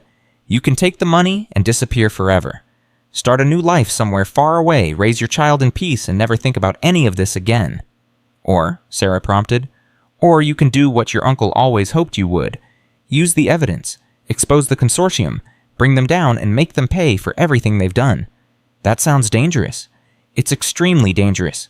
People have died for less. People will die if you pursue this path. Margaret's voice was hard. But it's also the only way to guarantee your safety in the long run. As long as the consortium exists, they'll keep hunting you, keep trying to steal what's yours, keep threatening everyone you love. Sarah pressed her hand against her belly, feeling the baby move. Her daughter. Her reason for existing. What would Uncle Raymond want me to do? Patricia smiled, the first genuine warmth Sarah had seen from her.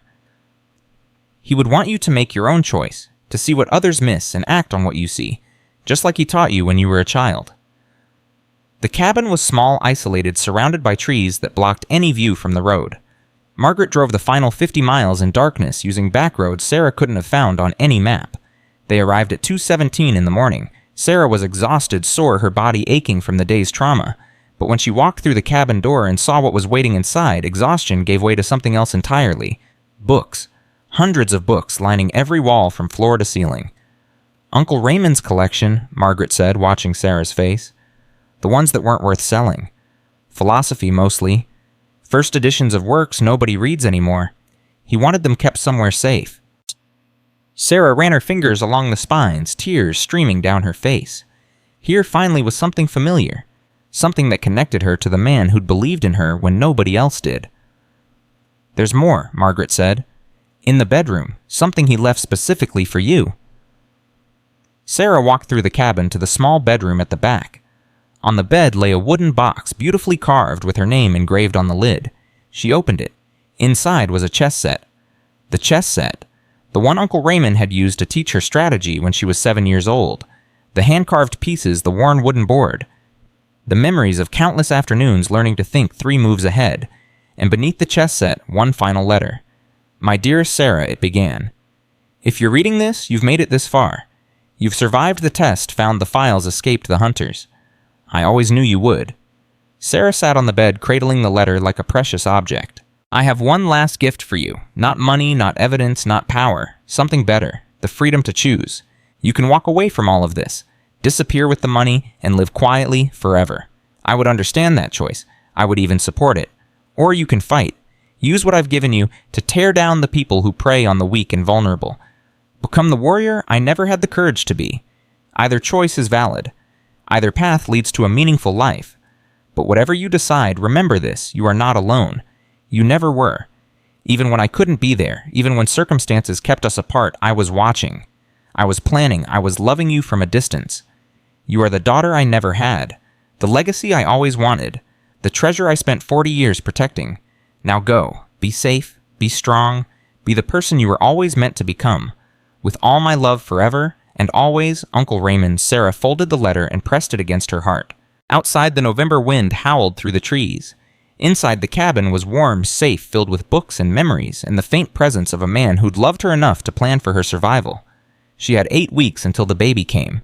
8 weeks to heal, to prepare, to decide what kind of mother she wanted to be, and what kind of world she wanted her daughter to inherit. $312 million waited in accounts she now controlled. Evidence that could destroy empires sat in a manila envelope in her purse. And somewhere out there, the people who'd killed her uncle were still hunting, still searching, still refusing to give up. Sarah placed her hand on her belly and felt her daughter kick. "We're going to be okay," she whispered. "Whatever happens next, whatever I decide, we're going to be okay." The baby kicked again, as if in agreement, and Sarah Mitchell, alone in a cabin at the edge of nowhere, finally allowed herself to believe it. The weeks at the cabin passed slowly, each day blending into the next in a rhythm of rest and preparation. Sarah read her uncle's philosophy books, played chess against herself using the strategies he'd taught her, and talked to her unborn daughter about everything and nothing. December 17th, 5 weeks since she'd arrived, 3 weeks until her due date. Margaret visited every Tuesday, bringing groceries, news, and updates on the legal situation. Patricia called twice a week from Chicago, reporting on the trust transfer, the bank verifications, the slow unwinding of complications that kept the money just out of reach. But on this particular morning, Margaret arrived a day early. Her face told Sarah everything before she said a word. "They found the cabin." Sarah's blood turned to ice. "How?" "I don't know. Someone talked. Someone traced the property records. It doesn't matter how. What matters is they're coming." "When?" "Tonight. Maybe sooner. We need to move you now." Sarah was already on her feet, muscle memory taking over. 3 weeks from her due date, her body heavy and awkward, but fear made her faster than she'd been in months. "Where do we go?" "I have another location, less comfortable but harder to find." Margaret grabbed Sarah's emergency bag from the closet. "Patricia is meeting us there with the final transfer documents. The banks approved everything yesterday. Once you sign, the money is yours." "And the consortium?" "Still hunting, but weaker than before. The photograph of David Chen made its way to a federal prosecutor last week. 3 arrests so far, with more coming." Sarah had made her decision weeks ago, lying awake in the cabin's small bedroom, feeling her daughter move inside her. She would fight, not because she wanted revenge, not because she craved power, but because running would never end. As long as the consortium existed, they would keep coming. The only way to truly protect her daughter was to destroy the threat entirely. They left the cabin at 11:43 in the morning. Margaret drove a different car than before, something nondescript that wouldn't attract attention. Sarah sat in the back, one hand on her belly, the other clutching her uncle's final letter. 2 hours into the drive, Sarah felt the first contraction. "Margaret, I know, I saw your face." Margaret accelerated. "How far apart?" "I don't know. That was the first one. We're 40 minutes from the safe house. Can you hold on?" Sarah wanted to laugh, as if she had any control over when her body decided to give birth. "I'll try." The second contraction hit at 12:57. Stronger than the first, hard enough to make Sarah gasp. 20 minutes between, she managed to say. "That's not too bad, right?" "That's fine. We have time." But Margaret's knuckles were white on the steering wheel. "Just breathe. Focus on breathing." The safe house turned out to be an abandoned warehouse on the outskirts of a small town Sarah had never heard of. Patricia was already there, pacing by her car, looking more worried than Sarah had ever seen her. "The contraction started," Margaret said as she helped Sarah out of the car. "We might need to adjust our plans. There's a hospital 20 miles from here. If things progress too quickly—" "No hospitals." Sarah's voice was firm despite the pain. "Hospitals mean records. Records mean they can find me. We do this here or we don't do it at all." Patricia and Margaret exchanged a look. "I was a field medic in another life," Margaret said quietly. "Before the law firm, before everything else. I've delivered babies under worse conditions than this." "You're kidding." "I never kid about medical situations." Margaret took Sarah's arm and guided her toward the warehouse. "There's a clean room inside. We set it up weeks ago just in case. You're not the first person to need off-grid delivery." The next 3 hours were the longest of Sarah's life. The contractions intensified, coming closer together, harder, more impossible to breathe through. Patricia sat with her, holding her hand, talking her through each wave of pain. "You're doing amazing. You're so strong. Your uncle would be so proud." Sarah wanted to tell her to shut up, that she didn't feel strong, that she felt like she was being torn apart from the inside, but speaking required energy she didn't have. At 4:32 in the afternoon, Margaret told her to push. "I can't." "You can. You've survived everything else. You can survive this." "I can't. I can't. I'm not strong enough." Patricia leaned close, her voice fierce. "Your uncle spent 40 years building a legacy for this moment. For you, for this child. You are the strongest person he ever knew. Now push." Sarah pushed. At 4:47 p.m. on December 17th, Hope Elizabeth Mitchell entered the world screaming. Margaret caught her, cleaned her, wrapped her in a blanket that Patricia had brought specifically for this purpose. And then she placed the baby in Sarah's arms. Sarah looked down at her daughter's face, at the tiny features, the unfocused eyes, the perfect miniature fingers, and felt something shift inside her. Something fundamental, something that changed everything. "She's beautiful," Patricia whispered. "She's perfect." Sarah pressed her lips to her daughter's forehead. "Hello, Hope. I'm your mother, and I'm going to protect you with everything I have." The baby stopped crying. Her eyes, still blurry and uncertain, seemed to find Sarah's face. And in that moment, Sarah understood what her uncle had meant about seeing value where others saw worthlessness. This child was treasure. This child was everything. The next 24 hours were a blur of feeding, sleeping, and the slow recovery of Sarah's exhausted body. Margaret monitored her for complications while Patricia handled the endless phone calls that accompanied the final transfer of assets. On December 19th at 7:13 in the morning, Patricia walked into Sarah's room with a tablet in her hands and tears in her eyes. "It's done. The transfer is complete. $312 million officially in accounts under your control." Sarah looked up from nursing Hope, too tired to feel much of anything. Just like that. Just like that. Your uncle's entire estate, everything he spent 40 years building, now belongs to you and your daughter. What about the consortium? 7 more arrests yesterday. The federal investigation is expanding. The photographs you provided have been devastating. By the time this is over, they'll all be in prison or hiding. Sarah nodded slowly. She should feel triumphant, she knew. Victorious. She'd won against impossible odds, protected her daughter, claimed her inheritance, destroyed her enemies. But mostly, she just felt tired. "I want to go home," she said. "You don't have a home anymore. Your apartment was compromised. Remember? Then I want to make one. A real home. Somewhere safe, somewhere permanent, somewhere Hope can grow up without looking over her shoulder." Patricia smiled. "With $312 million, you can have any home in the world. Anywhere you want." Sarah thought about that for a long moment. Anywhere in the world. Any house, any neighborhood, any city. The kind of choice she'd never had before, the kind of freedom her mother and father had dreamed about but never achieved. "Cleveland," she said finally. Patricia's eyebrows rose. "Cleveland. You could live in Paris, in London, in a beachfront mansion anywhere on Earth, and you want to stay in Cleveland." "Cleveland is where my family is buried, my parents, my uncle." Sarah looked down at Hope sleeping peacefully in her arms. "I want my daughter to know where she comes from, to understand that we're not just rich people who appeared out of nowhere. We have roots, we have history, we have people who loved us and sacrificed for us." That's surprisingly sentimental. My uncle was a philosopher. I think some of it rubbed off. Over the next 2 months, Sarah rebuilt her life from scratch. She bought a house in a quiet neighborhood near her parents' graves. Nothing ostentatious, nothing that screamed wealth. A comfortable 3-bedroom with a yard and good schools nearby. She hired security vetted by Margaret and approved by Patricia. Discreet professionals who understood that their job was protection, not intimidation. Hope would grow up safe, but she would also grow up normal. As normal as possible, anyway, for a child whose mother controlled more money than most people could imagine. At the house, Sarah set up her uncle's filing cabinet in a private office. She kept the photographs, the evidence, the documentation of 40 years of patient observation, not because she planned to use it, but because she understood now what her uncle had understood. Information was power, and power properly wielded was protection. The consortium collapsed entirely by March. 18 arrests, 4 convictions, 3 suicides that might have been murders but would never be investigated. The federal prosecutor sent Sarah a private note thanking her for the evidence found that had made it all possible. She didn't respond.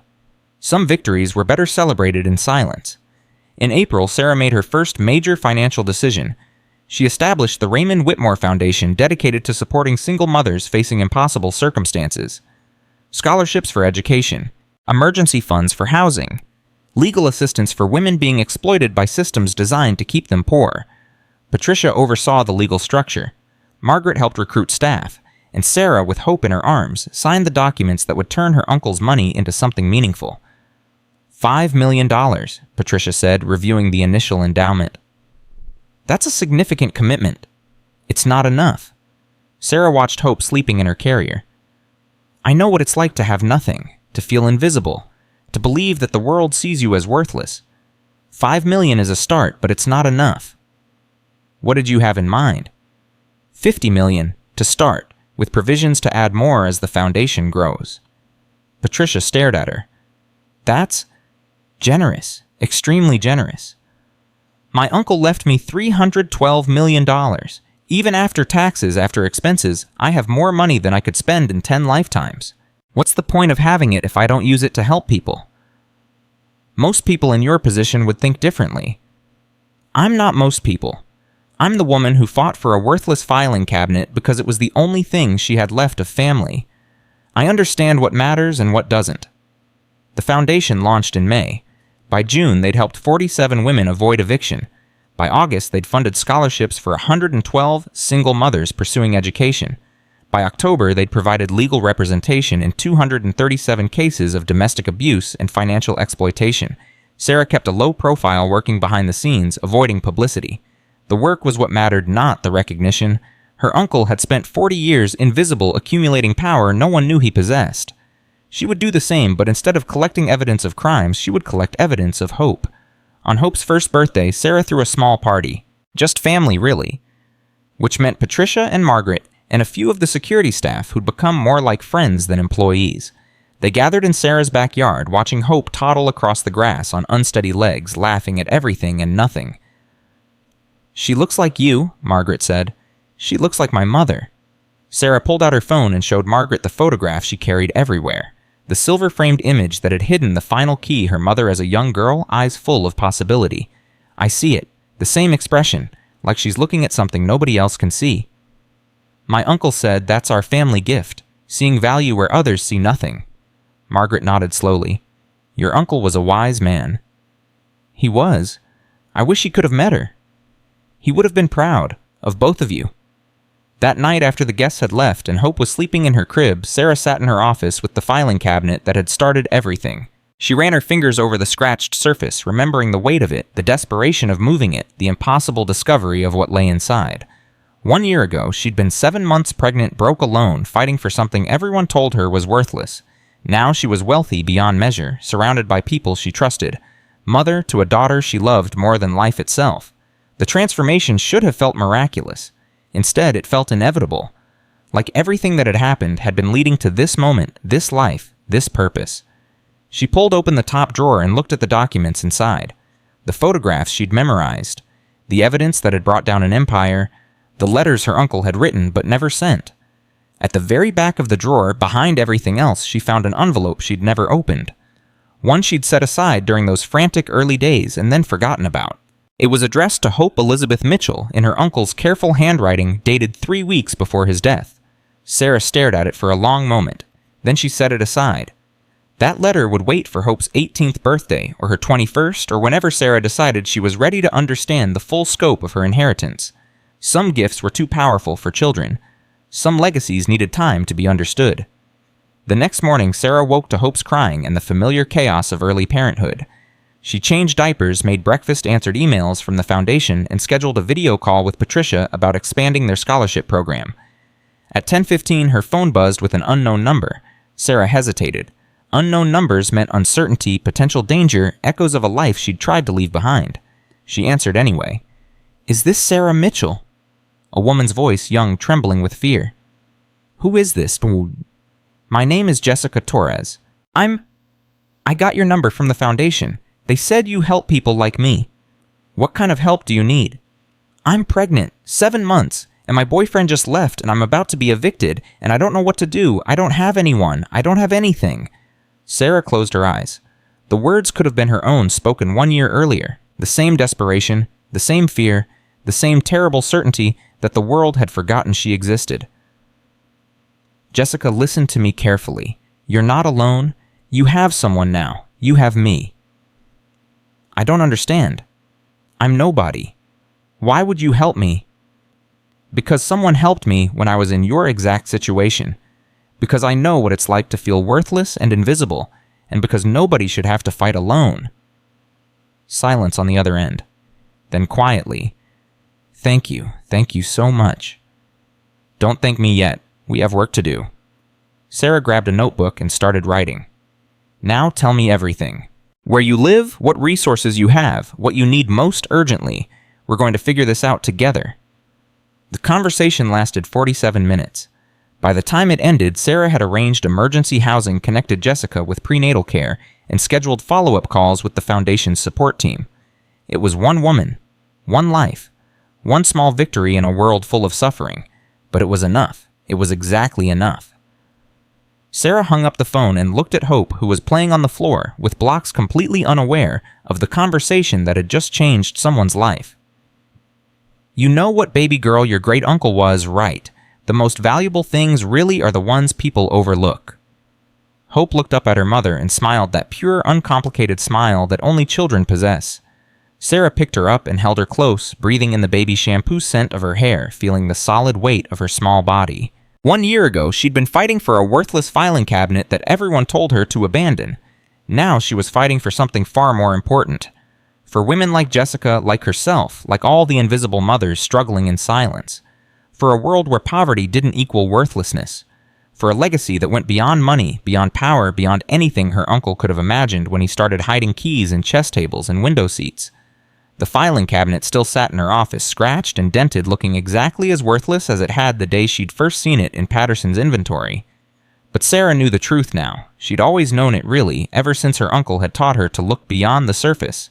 The cabinet wasn't worthless. It never had been. It was just waiting for someone brave enough to see its value. And now it had found her. $312 million. A foundation changing lives every day. A daughter who would grow up knowing she was loved. A legacy of invisible power transformed into visible good. Sarah Mitchell had spent 31 years being told she was worthless, being overlooked, being dismissed, being abandoned by everyone who should have loved her. But her uncle had seen what others missed. He'd looked at a struggling waitress, a pregnant woman with nothing, and he'd seen treasure. And he'd been right. Because the real treasure was never the money.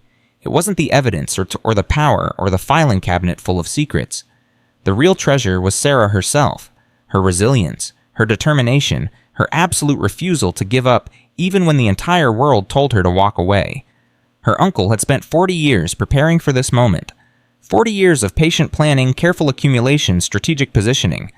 All of it for one purpose, to give Sarah the tools she needed to become who she was always meant to be. Not a victim, not a survivor. A force of nature who saw value where others saw nothing and who used that vision to change the world. Hope grabbed Sarah's finger and held on tight. The way babies do, absolute trust in that tiny grip. Sarah looked at her daughter and saw the future. A future where Hope would grow up understanding that worth wasn't measured in dollars or possessions. Where she would know deep in her bones that she was treasure simply because she existed. And she would learn, as Sarah had learned, that the most important lesson wasn't about money or power or revenge. It was about seeing. Truly seeing. Looking past the scratched surfaces and locked drawers and dismissive words of people who couldn't recognize value when it was standing right in front of them. Uncle Raymond had taught her that when she was 8 years old, crying because the world made her feel small. Now she would teach it to Hope, and Hope would teach it to her children. And the lesson would continue generation after generation, a legacy more valuable than any fortune. The filing cabinet everyone wanted to discard had contained $312 million. But it had also contained something far more precious. A love letter from an uncle to a niece. A test of character disguised as an impossible burden. A key to understanding that worth comes from within, not from what the world assigns. Sarah Mitchell had been invisible for 31 years. Now she was anything but, and she was just getting started.